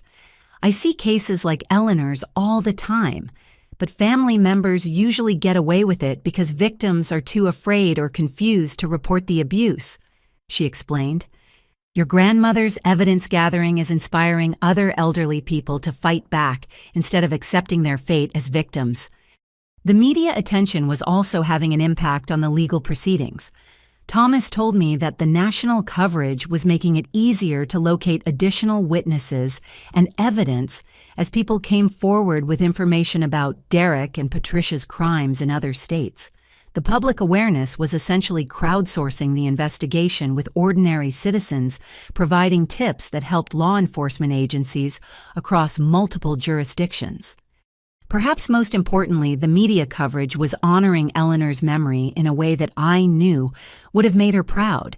Instead of being remembered as a confused elderly woman who died helplessly, she was being celebrated as a brave fighter who'd protected others at great personal cost. Her story was inspiring people across the country to take elder abuse more seriously and to recognize that elderly people could be powerful allies in fighting against their own exploitation. As I reflected on the media storm surrounding our case, I realized that Eleanor's final gift to the world wasn't just justice for herself, but a raised awareness that might protect countless other elderly people from similar abuse. Her courage in gathering evidence had created ripple effects that extended far beyond our individual families' crimes, potentially saving lives and preventing suffering on a national scale. The story was no longer just about one family's betrayal, but about a society's obligation to protect its most vulnerable members and to recognize that elderly people deserve dignity, respect, and justice, regardless of their physical limitations or family circumstances. 6 months after the arrests, the federal courthouse in downtown became the stage for what local media dubbed the trial of the century for our region. The prosecution had decided to try all 5 defendants together, creating a courtroom drama that would unfold over several weeks and expose the full scope of the conspiracy in public testimony. I sat in the front row of the gallery directly behind the prosecution table, watching as my former family members were led into the courtroom in orange jumpsuits and restraints. The contrast between their current appearance and the well-dressed, respectable people I'd known my entire life was jarring. Margaret's carefully maintained hair was now gray and unkempt. Robert's confident posture had been replaced by a defeated slouch, and Amanda looked years older than her actual age. Uncle Greg maintained his silence on advice of counsel, but his previous boasts recorded by Eleanor had already destroyed any credibility he might have claimed. The recordings played in court captured him laughing about Eleanor's confusion and bragging about how easy it was to steal from the old woman without consequences. His own words painted him as the callous criminal he'd chosen to become. Jessica's appearance was perhaps the most dramatic change of all. The confident, professionally dressed bank employee I'd trusted for 15 years had been replaced by a hollow-eyed stranger who couldn't meet my gaze across the courtroom. Her lawyer had advised her to maintain a facade of remorse and confusion, but the evidence against her was too overwhelming for any believable defense. The opening statements revealed the prosecution's strategy of presenting the case as a conspiracy that had victimized not just Eleanor, but multiple elderly people across several states. Federal prosecutor Maria Santos outlined how the defendants had developed systematic methods for isolating, drugging, and robbing elderly relatives, while framing innocent family members for their crimes. Ladies and gentlemen of the jury, Santos began her voice carrying the authority of someone who'd prosecuted hundreds of criminal cases. You're going to hear evidence of crimes so callous, so carefully planned, and so completely without regard for human dignity that they may challenge your faith in the bonds of family and friendship. She went on to describe how Eleanor had endured months of systematic abuse while secretly gathering evidence that would eventually expose the entire conspiracy. The prosecution's case would rely heavily on Eleanor's recordings, which captured the defendants discussing their crimes in their own voices with shocking casualness. But the defense attorneys had coordinated their strategies around a central theme of denying responsibility and blaming other defendants. Margaret's lawyer claimed she'd been coerced by Robert and Uncle Greg, portraying her as another victim who'd been manipulated into criminal activity against her better judgment. Mrs. Morrison was a loving mother and grandmother who became trapped in a conspiracy orchestrated by more sophisticated criminals. Defense attorney James Patterson argued, while her actions were wrong, she was essentially another victim of the same manipulation that targeted Eleanor Morrison. Robert's defense took a different approach, with attorney Susan Chang arguing that Uncle Greg had been the mastermind of the conspiracy, and that Robert had participated only reluctantly to protect his wife from Greg's threats. Mr. Morrison was caught between loyalty to his brother-in-law and concern for his wife's safety. Chang told the jury, Greg Morrison used intimidation and emotional manipulation to force Robert's participation in crimes he never would have committed independently. Amanda's lawyer, David Rodriguez, attempted to paint her as a young woman who'd been pressured by older, more experienced criminals into activities she didn't fully understand. Ms. Morrison was barely out of college when this conspiracy began, Rodriguez argued. She was manipulated by family members she trusted, who exploited her youth and inexperience for their own criminal purposes. But perhaps the most creative defense came from Jessica's attorney, who argued that her banking expertise had been exploited by criminals who'd threatened to destroy her career and personal relationships if she didn't cooperate. Ms. Williams was essentially blackmailed into participating in financial fraud by people who threatened to falsely accuse her of crimes she didn't commit, attorney Michelle Torres claimed. She was trapped between helping criminals and facing false accusations that would have destroyed her life and career. The coordinated nature of these defenses, with each defendant blaming the others while claiming to be victims themselves, struck me as a continuation of the same manipulative behavior they'd exhibited throughout the conspiracy. Even facing overwhelming evidence of their crimes, they were still trying to avoid responsibility through lies and emotional manipulation. The prosecution's first witness was Dr. Sarah Martinez, the forensic pathologist who'd conducted the exhumation and toxicology testing on Eleanor's remains. Her testimony confirmed what Amanda had revealed during her confession: Eleanor had died from medication overdose rather than natural causes. The tissue samples showed levels of benzodiazepines and sleep aids that were at least 3 times higher than any reasonable therapeutic dose, Dr. Martinez explained to the jury. These medication levels would have caused severe confusion, respiratory depression, and eventually death in a person of Mrs. Morrison's age and health status. The doctor went on to explain that the medication overdose had been gradual rather than acute, suggesting systematic poisoning over several months rather than a single lethal dose. This testimony supported Eleanor's own recordings, where she described family members regularly adding extra pills to her food and drinks. But the most damaging testimony came from Thomas Bergen, who walked the jury through the evidence Eleanor had gathered and the sophisticated nature of her covert investigation. Mrs. Morrison essentially conducted one of the most thorough undercover operations I've seen in 20 years of federal law enforcement, Thomas testified. While pretending to be confused and helpless, she was actually documenting criminal activity with the precision of a trained investigator. The jury listened in fascination as Thomas described Eleanor's hidden recording devices, her secret documentation of stolen items, and her careful preservation of evidence that the defendants thought they'd successfully destroyed. The recordings were played in court, allowing the jury to hear the defendants' own voices as they planned crimes and discussed framing innocent people. During cross-examination, defense attorneys attempted to challenge the admissibility of Eleanor's recordings, arguing that she hadn't obtained proper consent from the people she'd recorded. But Judge Williams ruled that the recordings were admissible under exceptions for gathering evidence of crimes and protecting potential victims from ongoing abuse. The second week of testimony focused on the banking fraud facilitated by Jessica, with expert witnesses explaining how she'd used her position to create false accounts and process fraudulent transactions. Bank security footage showed Jessica meeting with my parents and Uncle Greg after hours accessing systems she had no legitimate reason to use during those meetings.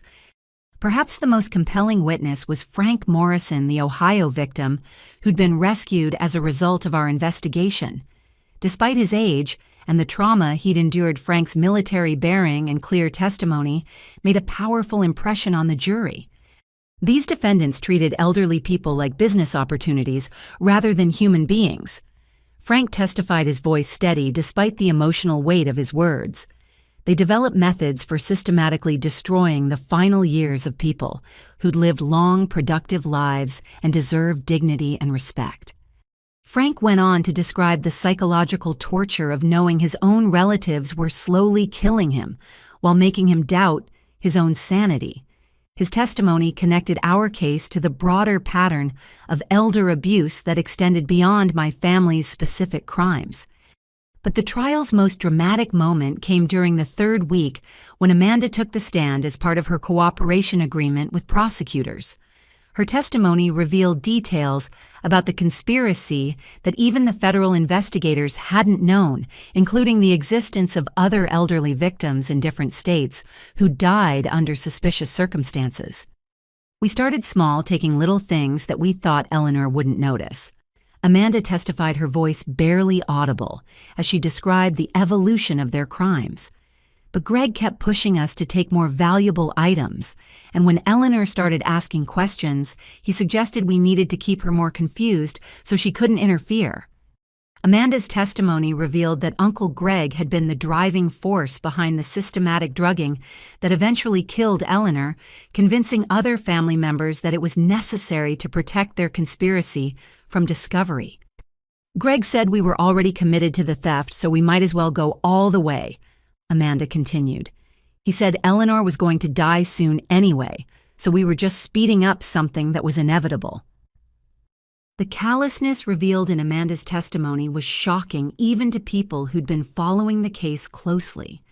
The defendants hadn't just been stealing from Eleanor, they'd been actively hastening her death to prevent her from exposing their crimes. Cross-examination of Amanda focused on her cooperation agreement and the reduced sentence she'd received in exchange for her testimony. Defense attorneys suggested that she was lying about other defendants' roles to further minimize her own responsibility. But Amanda's testimony was corroborated by the recordings Eleanor had made, which captured conversations where family members discussed medication strategies and debated how much confusion was necessary to maintain their theft operation. As the trial progressed, it became clear that the evidence against all 5 defendants was overwhelming. The recording's financial documents, witness testimony, and Amanda's insider knowledge created a comprehensive picture of a criminal conspiracy that had victimized multiple elderly people across several states. The courtroom gallery was packed every day with elder abuse advocates, family members of other victims, and journalists covering what had become a landmark case for elder abuse prosecution. Many observers seem to see the trial as a broader examination of how society treats its elderly members and what happens when family bonds are corrupted by greed and selfishness. For me, sitting through weeks of testimony about my family's crimes was emotionally exhausting, but also validating. Every piece of evidence confirmed that I'd made the right choice in cooperating with federal investigators, regardless of the personal cost. Eleanor's voice seemed to whisper encouragement from the recordings, reminding me that truth and justice were worth any amount of temporary pain. As the prosecution prepared to rest its case, I felt confident that Eleanor would finally receive the justice she'd died fighting for, and that other elderly people would be protected from similar abuse by the precedent this trial would establish.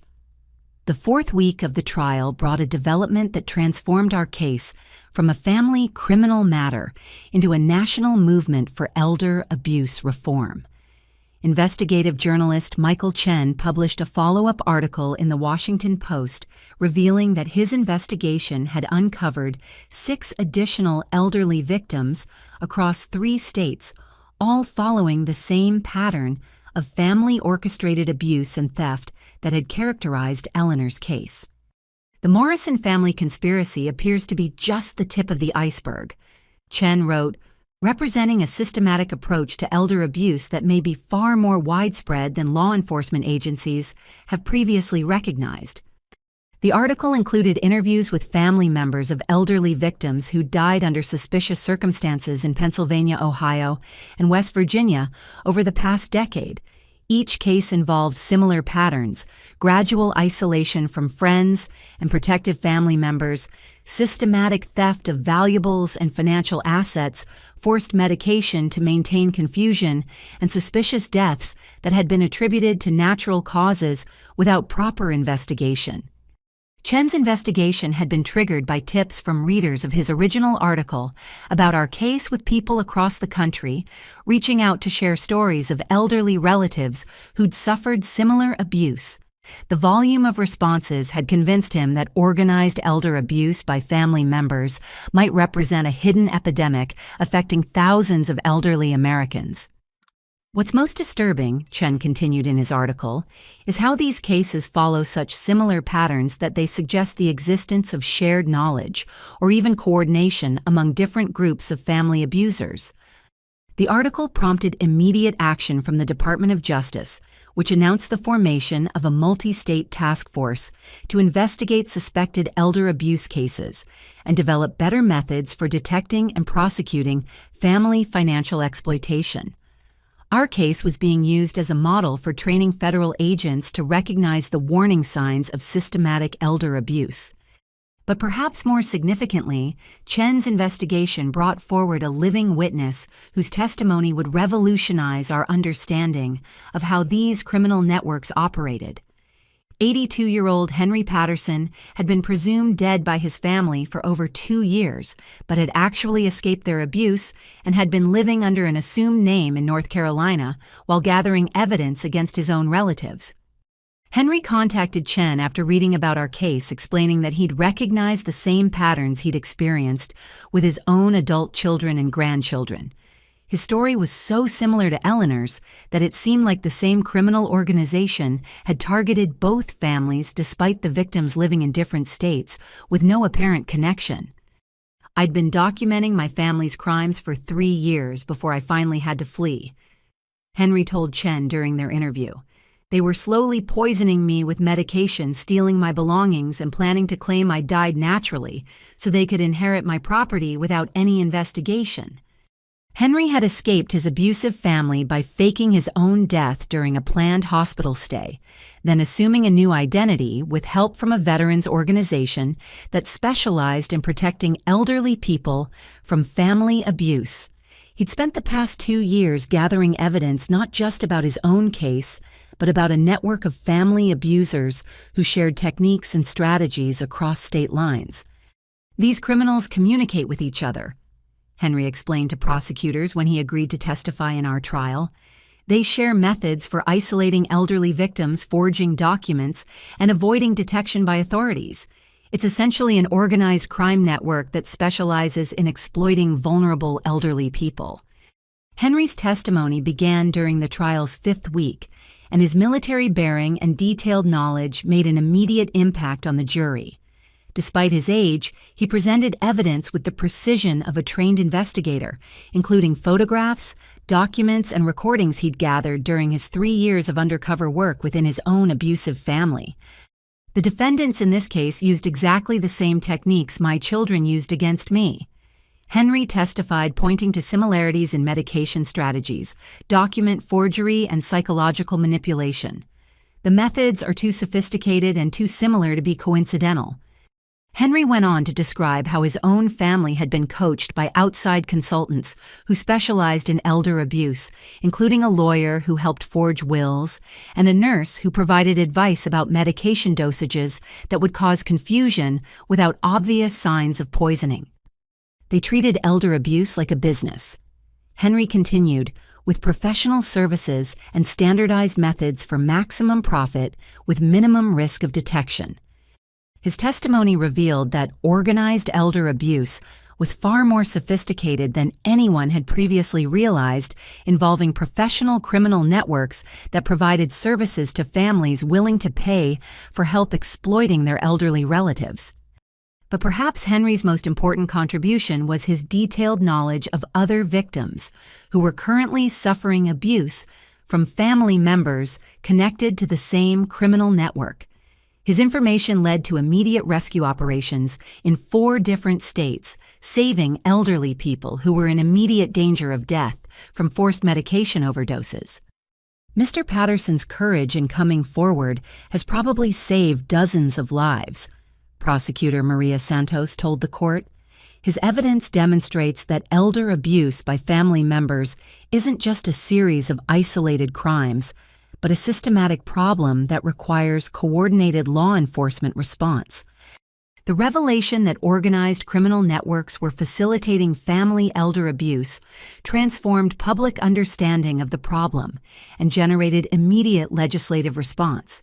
Congressional hearings were scheduled to examine federal elder abuse prevention programs, and multiple states began drafting legislation to strengthen penalties for family financial exploitation.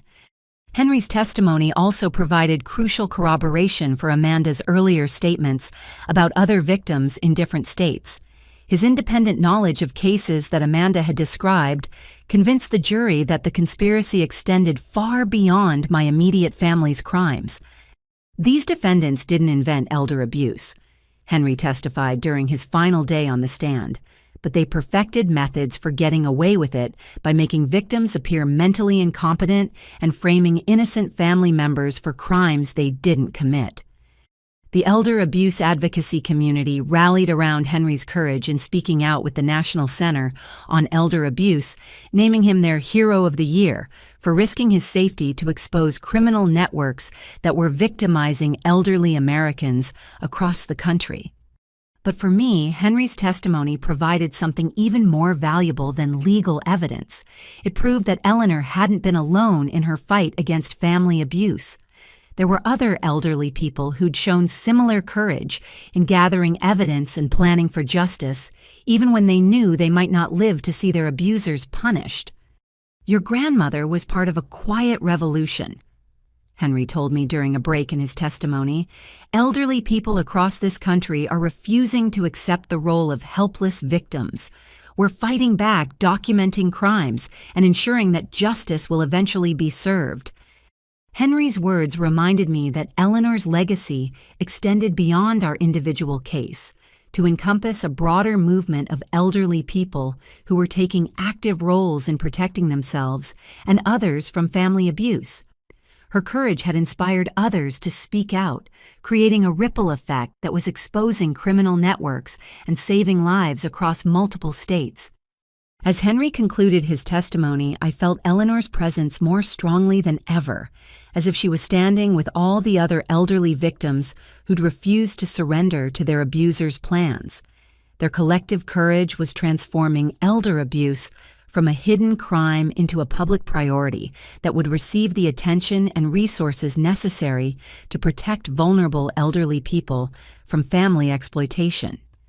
The trial was no longer just about punishing my family's specific crimes, but about establishing precedents that would make elder abuse by family members much more difficult to commit and much easier to prosecute in the future. As the prosecution rested its case and the defense prepared their arguments, it became clear that the evidence against all 5 defendants was so overwhelming that continuing to trial would likely result in maximum sentences for everyone involved. Behind the scenes, defense attorneys began approaching prosecutors about possible plea agreements that might spare their clients from the harshest penalties federal law allowed.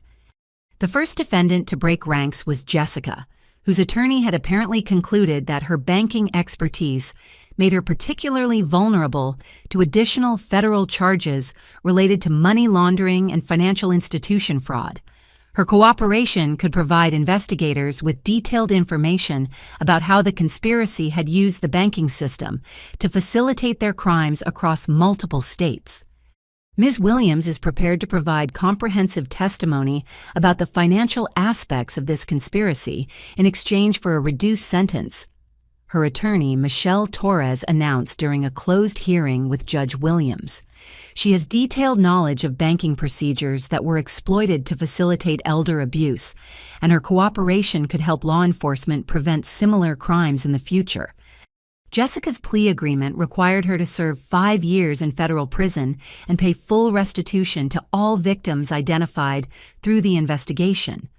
More importantly, she would be required to cooperate with ongoing investigations into elder abuse cases across multiple states using her banking expertise to help law enforcement understand how financial institutions could be exploited by family abusers. Thomas told me later that Jessica's cooperation had already proved valuable as she'd identified specific banking procedures that made it easy for family members to forge documents and access elderly relatives' accounts without proper oversight. She's provided us with a roadmap for closing loopholes that criminals have been exploiting for years, Thomas explained. Her information is helping us work with financial institutions to develop better protections for elderly customers who might be vulnerable to family exploitation. Uncle Greg's plea negotiations were more complex as prosecutors considered him the primary architect of the conspiracy and wanted to ensure that his sentence reflected his leadership role in multiple elder abuse cases.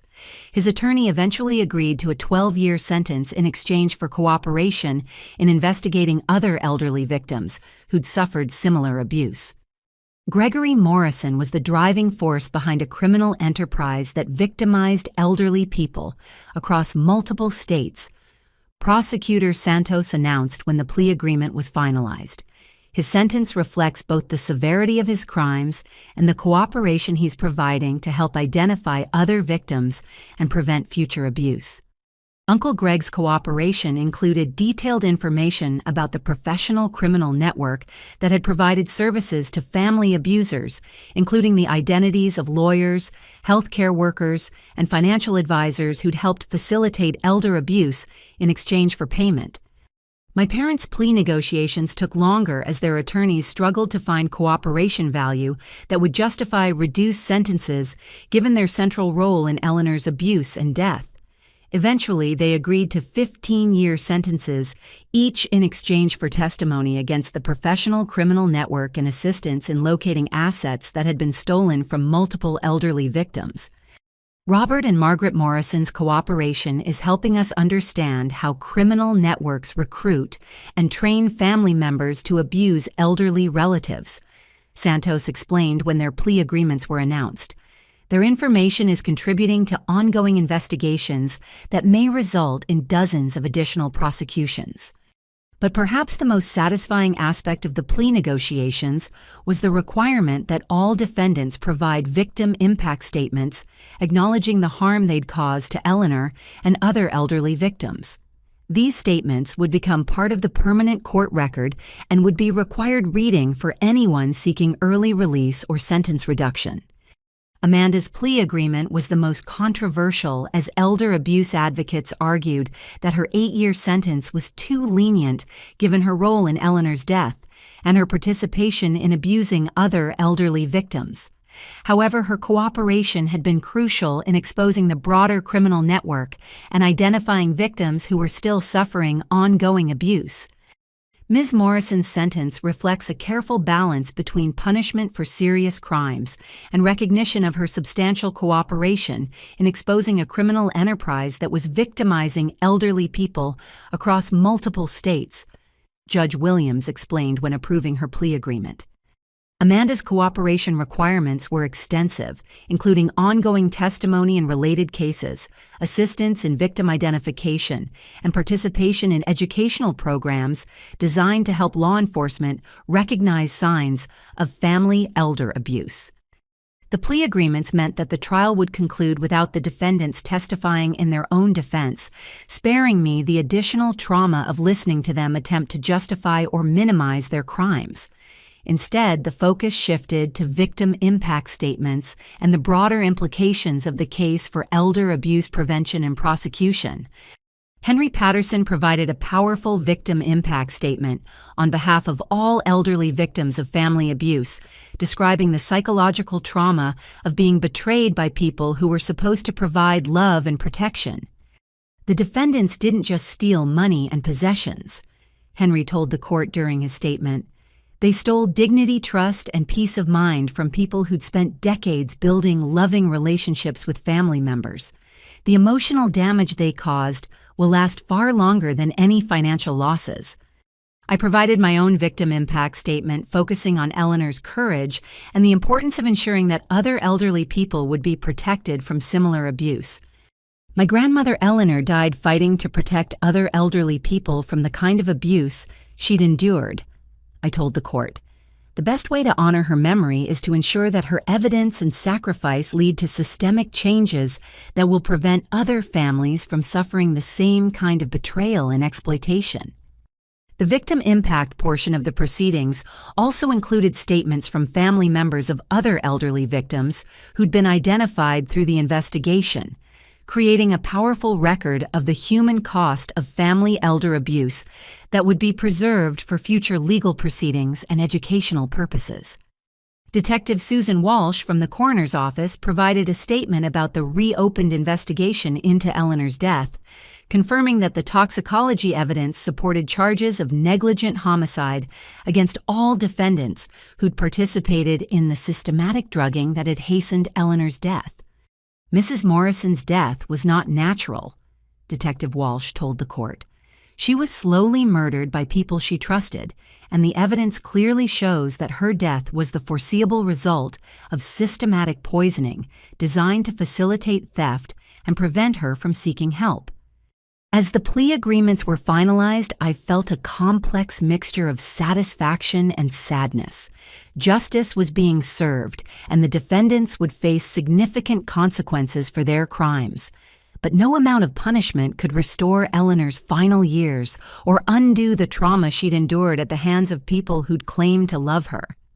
However, the cooperation agreements meant that the investigation would continue expanding, potentially identifying and rescuing other elderly victims while dismantling the criminal networks that facilitated family elder abuse. Eleanor's courage in gathering evidence was continuing to protect vulnerable elderly people months after her death.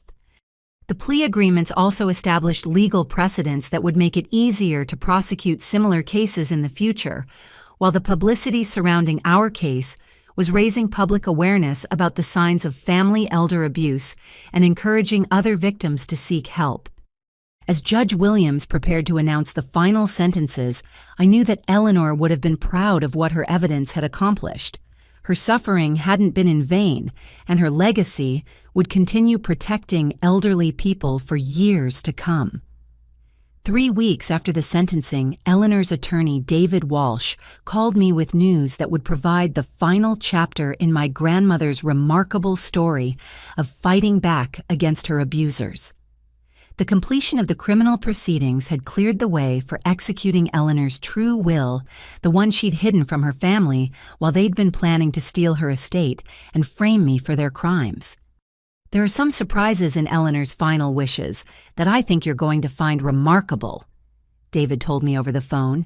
She was far more prepared for this situation than any of us realized, and her planning extends well beyond just protecting you from false accusations.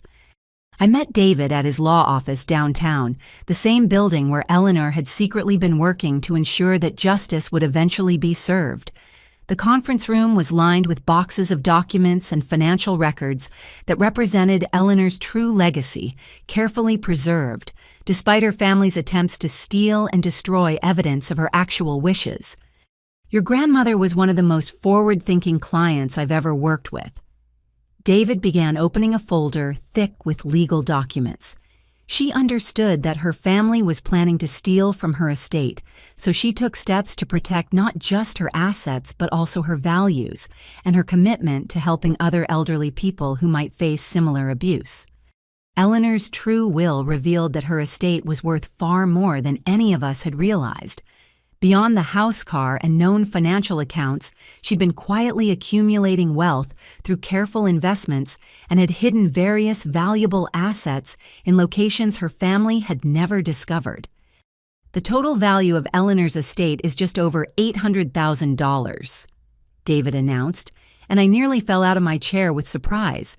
She'd been moving assets into hidden accounts and investments for over 2 years, anticipating that her family would eventually try to steal everything she owned. But Eleanor's financial planning was even more sophisticated than simple asset protection.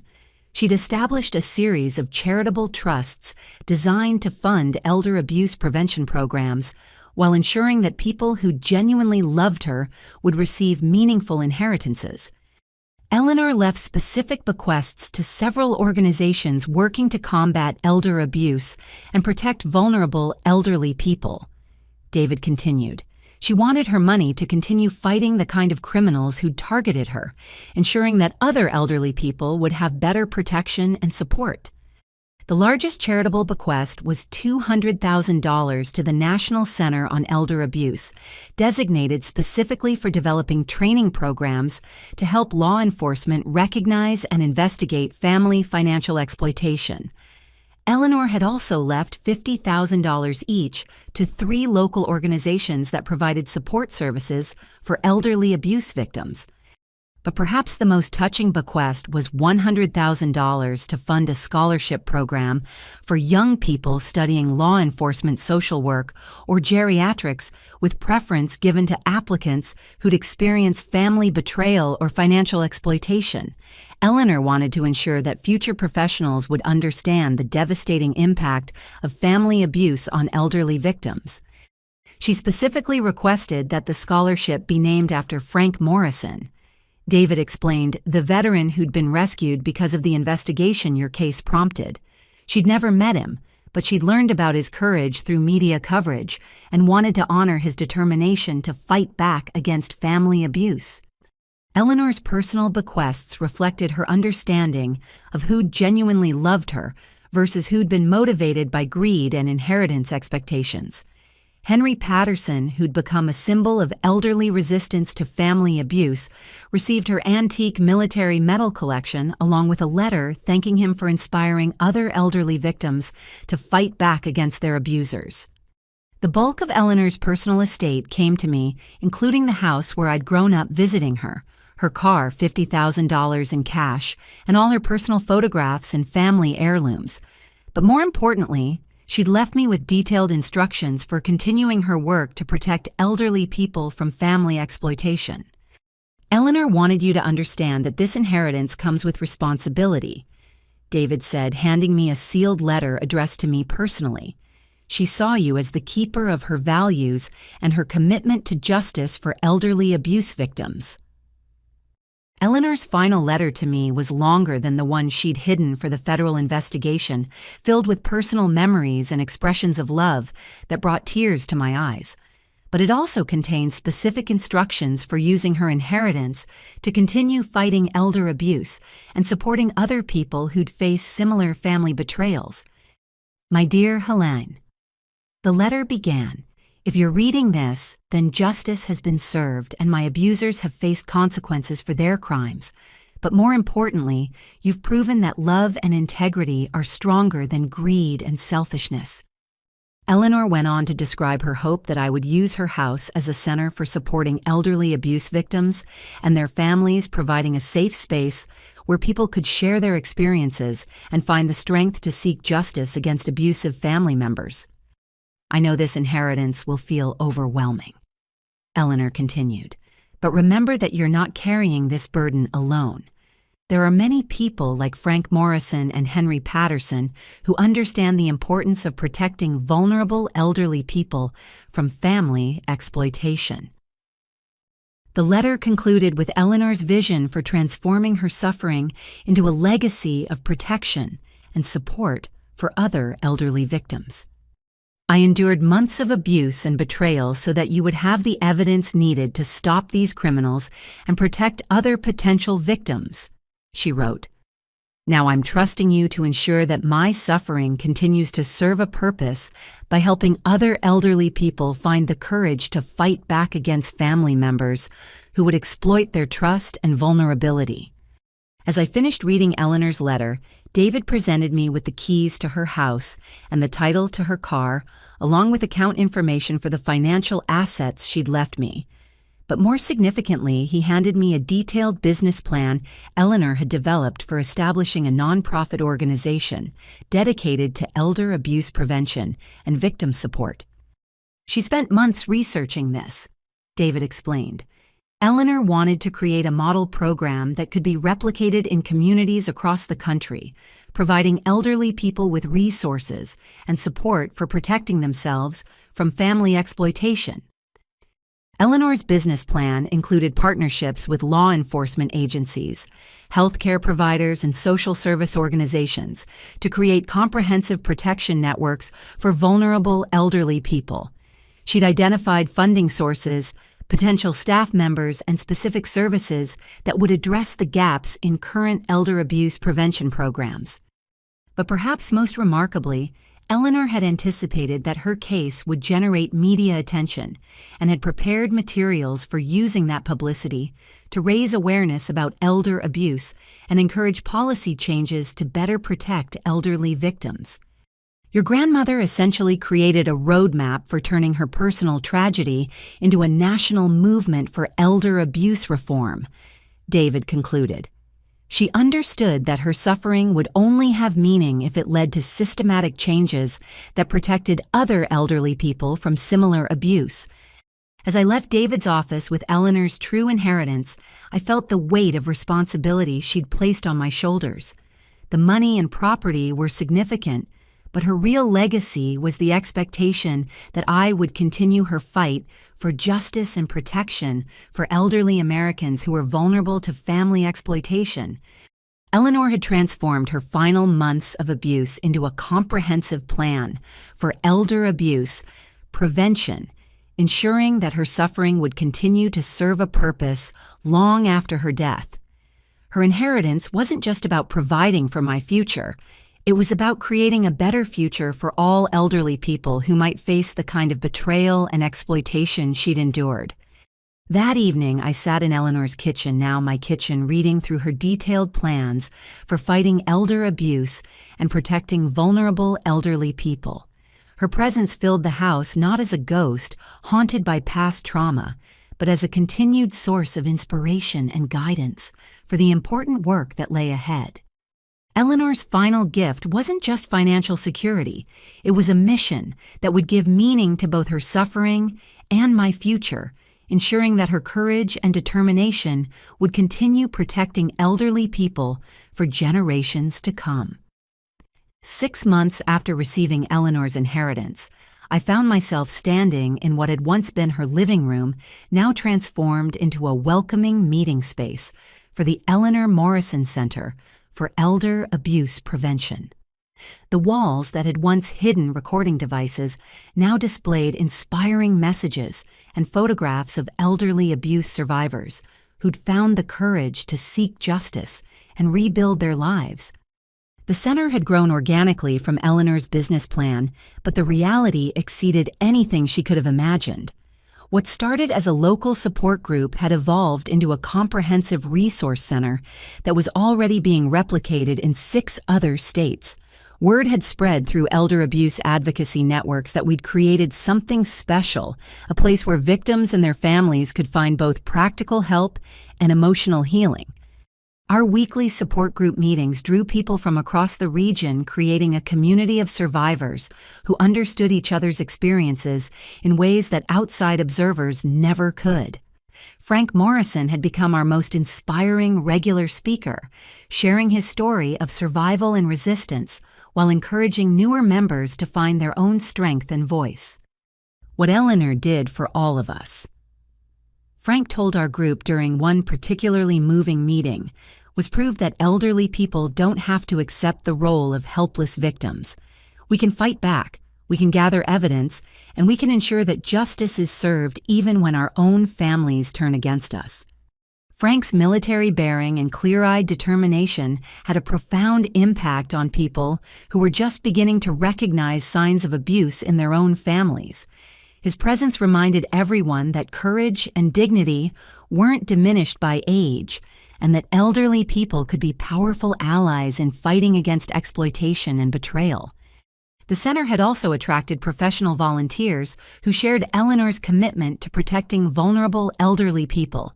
Dr. Sarah Chen, a geriatric psychiatrist, provided counseling services for abuse survivors dealing with trauma and family betrayal.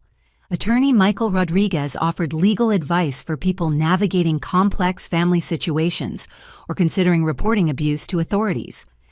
But perhaps our most valuable volunteer was Detective Lisa Washington from the County Elder Abuse Unit, who'd been inspired by Eleanor's case to specialize in family financial exploitation. Lisa provided training sessions for center members on recognizing signs of abuse and documenting evidence, essentially teaching Eleanor's techniques to other potential victims. Mrs. Morrison showed us what's possible when elderly people refuse to accept abuse silently. Lisa told our group during one of her training sessions. She developed investigation techniques that professional law enforcement officers now study and apply in their own cases. The training sessions were particularly popular with elderly people who'd noticed suspicious behavior from family members but weren't sure whether their concerns were justified.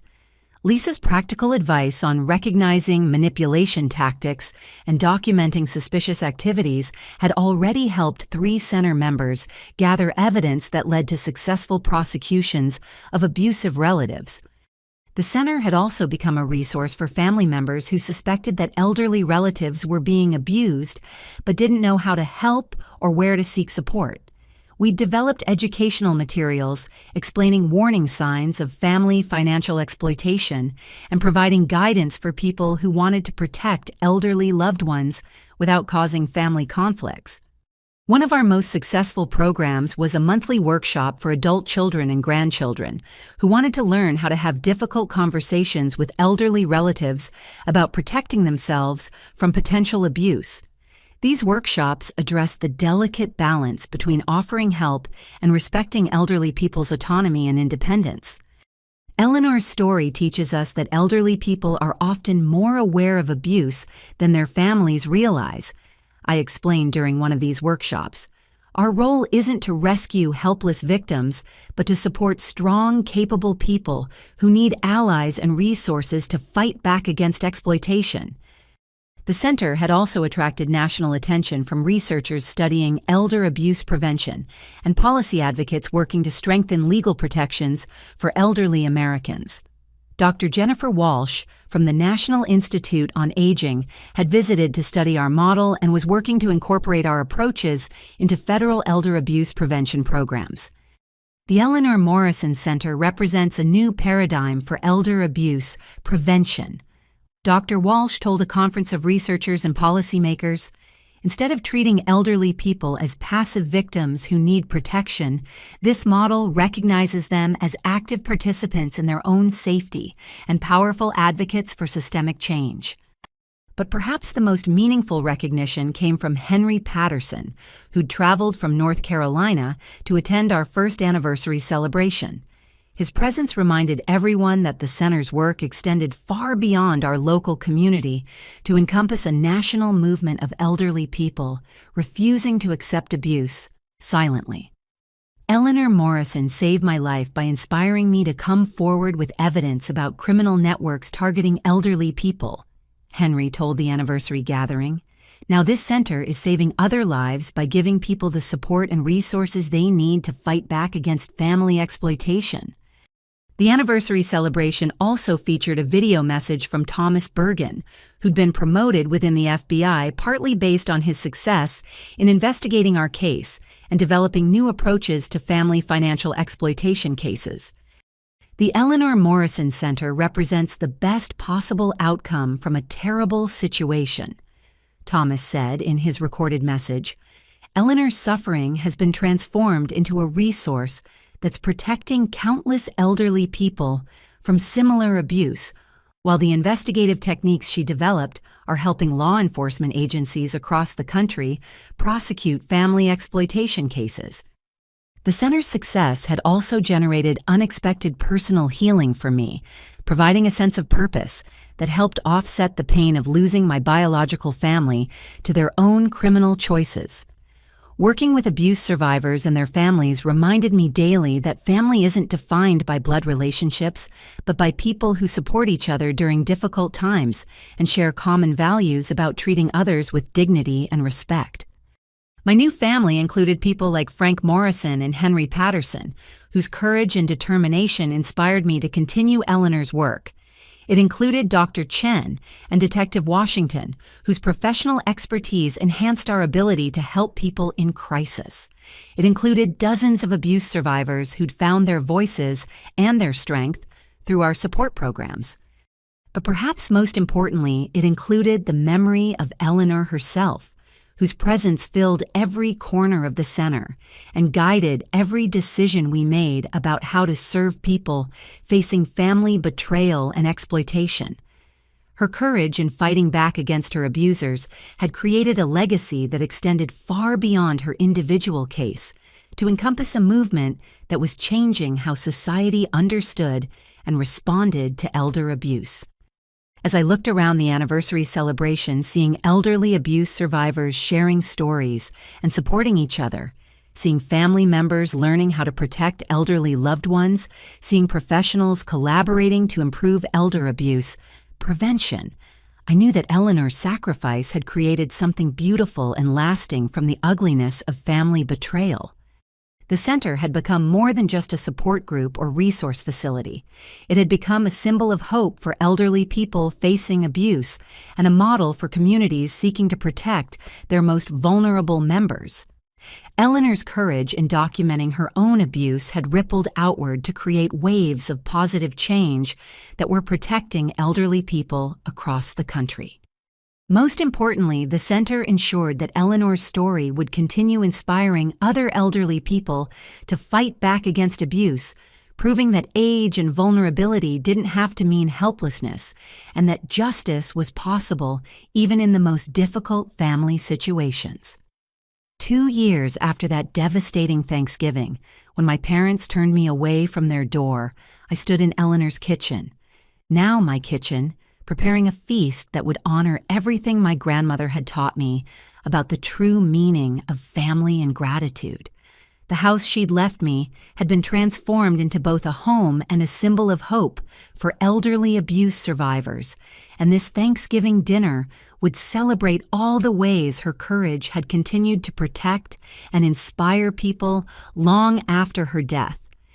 The dining room table was set with Eleanor's finest china and silver pieces that had been recovered from my family's theft and now served their intended purpose of bringing people together in genuine love rather than greed. The centerpiece featured photographs of Eleanor and other elderly abuse survivors who'd found the courage to fight back against family exploitation, reminding everyone that we were celebrating not just our current blessings, but also the courage of people who'd suffered to make our gathering possible. My guests represented the true family Eleanor had envisioned, bound together not by blood, but by shared values of integrity, compassion, and justice. Frank Morrison sat at the head of the table, his military bearing softened by the warmth of genuine friendship and mutual respect. At 84, he'd become not just a fellow survivor, but a beloved grandfather figure who taught me that age could bring wisdom and strength rather than vulnerability and helplessness. Henry Patterson had driven down from North Carolina for the occasion, bringing with him stories of other elderly people who'd been inspired by Eleanor's courage to document abuse and seek justice against exploitative family members. His presence reminded everyone that our individual healing was connected to a larger movement of elderly Americans refusing to accept the role of silent victims. Thomas Bergen and his wife Maria had become close friends over the 2 years since the investigation concluded, their support and understanding helping me navigate the complex emotions of rebuilding my life after family betrayal. Thomas had been promoted to head the FBI's new Elder Abuse Task Force, a position created partly in response to the national attention our case had generated. Dr. Sarah Chen and Detective Lisa Washington represented the professional allies who joined Eleanor's mission to protect vulnerable elderly people from family exploitation. Their presence at our table symbolized the collaboration between survivors, advocates, and professionals that was transforming how society understood and responded to elder abuse. But perhaps the most meaningful presence was that of Margaret Foster, an 87-year-old woman who'd been rescued from family abuse 6 months earlier using techniques Eleanor had developed and our center had refined. Margaret's daughter and son-in-law had been systematically stealing from her while planning to have her declared incompetent, but Margaret had remembered Eleanor's story from news coverage and had begun secretly documenting their crimes. Eleanor Morrison gave me permission to trust my own instincts. Margaret had told me when she first came to the center for help. When my family told me I was getting confused and paranoid, I remembered how your grandmother's family had told her the same things while they were robbing her. That's when I knew I needed to start gathering evidence. Margaret's successful prosecution of her abusive family members had generated additional media coverage that continued to raise awareness about elder abuse and inspire other victims to seek help.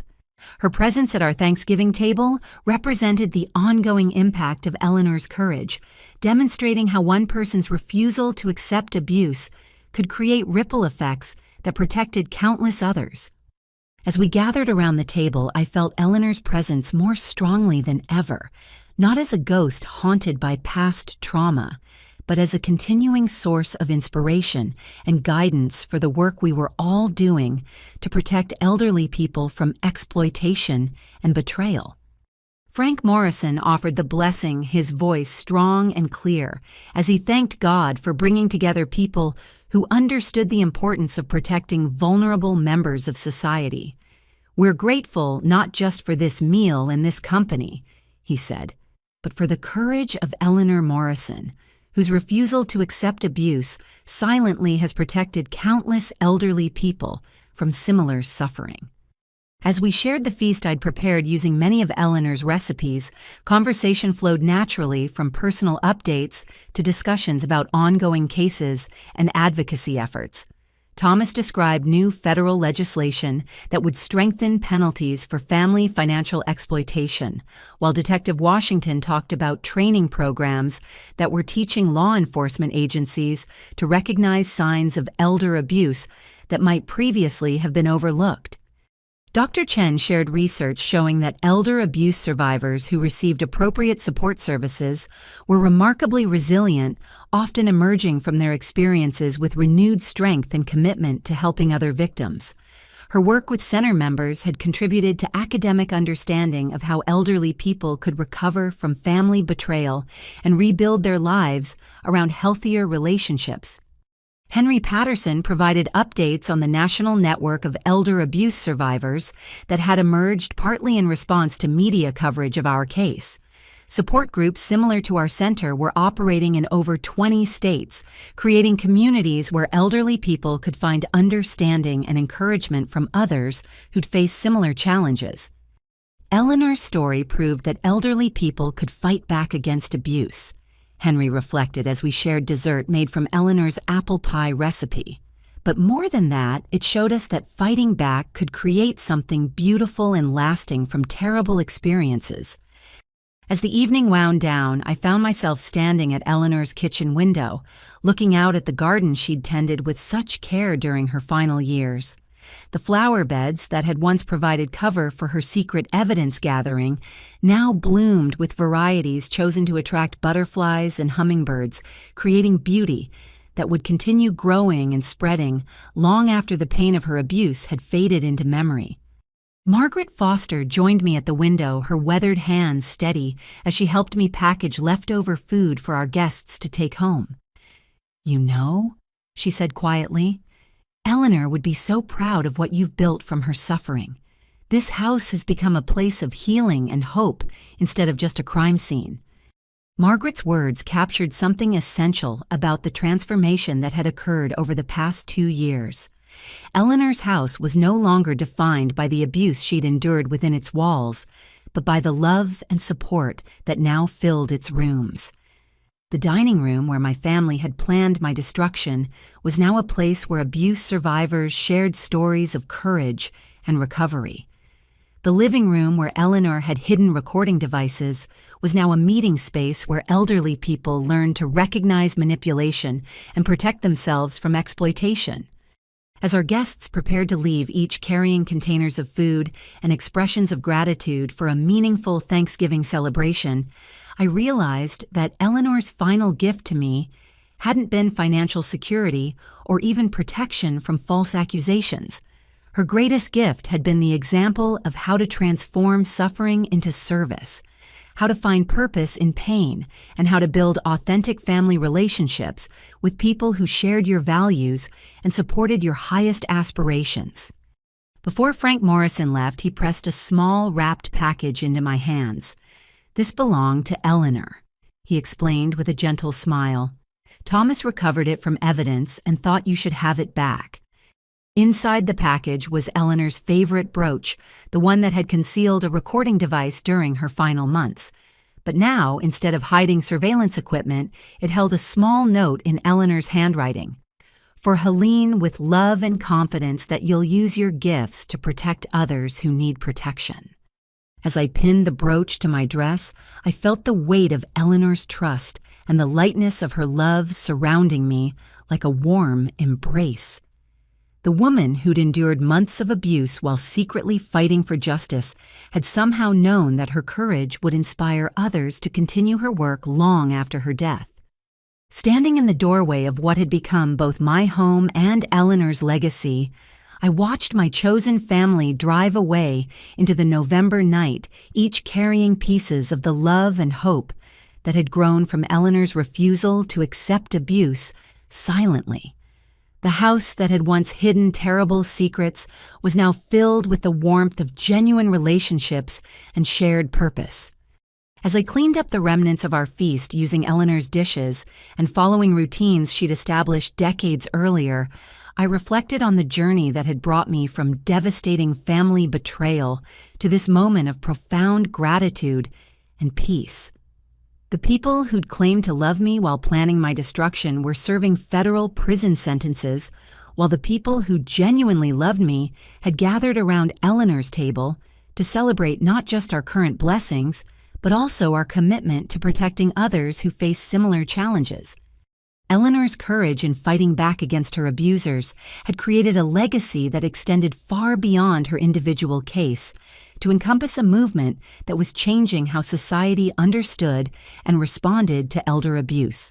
Her house had become a center for healing and advocacy. Her story had inspired legislation and policy changes, and her example had given countless elderly people the courage to fight back against family exploitation. But perhaps most importantly, Eleanor had taught me that family isn't defined by blood relationships or legal obligations, but by people who stand with you during your darkest moments and share your commitment to treating others with dignity and respect. The people who'd gathered around her table that Thanksgiving evening represented the family she'd envisioned, bound together by love, strengthened by shared values, and committed to protecting vulnerable members of our community. As I turned off the lights and headed upstairs to the bedroom that had once been Eleanor's sanctuary, I carried with me the knowledge that her suffering had not been in vain. Every elderly person who'd found the courage to report abuse, every family member who'd learned to recognize signs of exploitation, every law enforcement officer who'd been trained to investigate elder abuse cases more effectively represented a continuation of Eleanor's fight for justice and dignity. Tomorrow would bring new challenges as the center continued its work, and the movement for elder abuse reform expanded to protect more vulnerable elderly people. But tonight I could sleep peacefully, knowing that love and integrity had ultimately triumphed over greed and betrayal, and that Eleanor's legacy would continue protecting elderly people for generations to come. The house was quiet except for the familiar sounds of settling wood and November wind in the eaves, but it was filled with the presence of everyone who'd been gathered around Eleanor's table in genuine love and gratitude. Her courage in refusing to accept abuse silently had created this moment of peace and hope, proving that even the most devastating family betrayals could be transformed into something beautiful and lasting. Have you ever had to choose between family loyalty and doing what's right, even when it meant standing alone against people you'd trusted your entire life? Eleanor's story reminds us that sometimes the most loving thing we can do is refuse to enable harmful behavior, even when it comes from people we care about. If you found strength in this story, or know someone who might need to hear Eleanor's message of courage and hope, please share it with others who could benefit from knowing that they're not alone in facing difficult family situations. Thank you for joining me on this journey through Eleanor's fight for justice and the healing that followed. I hope her example inspires you to stand up for what's right, protect vulnerable people in your own community, and remember that true family is defined by love and respect rather than blood relationships. May you find the courage to create the life and relationships you deserve, just as Eleanor taught me to do.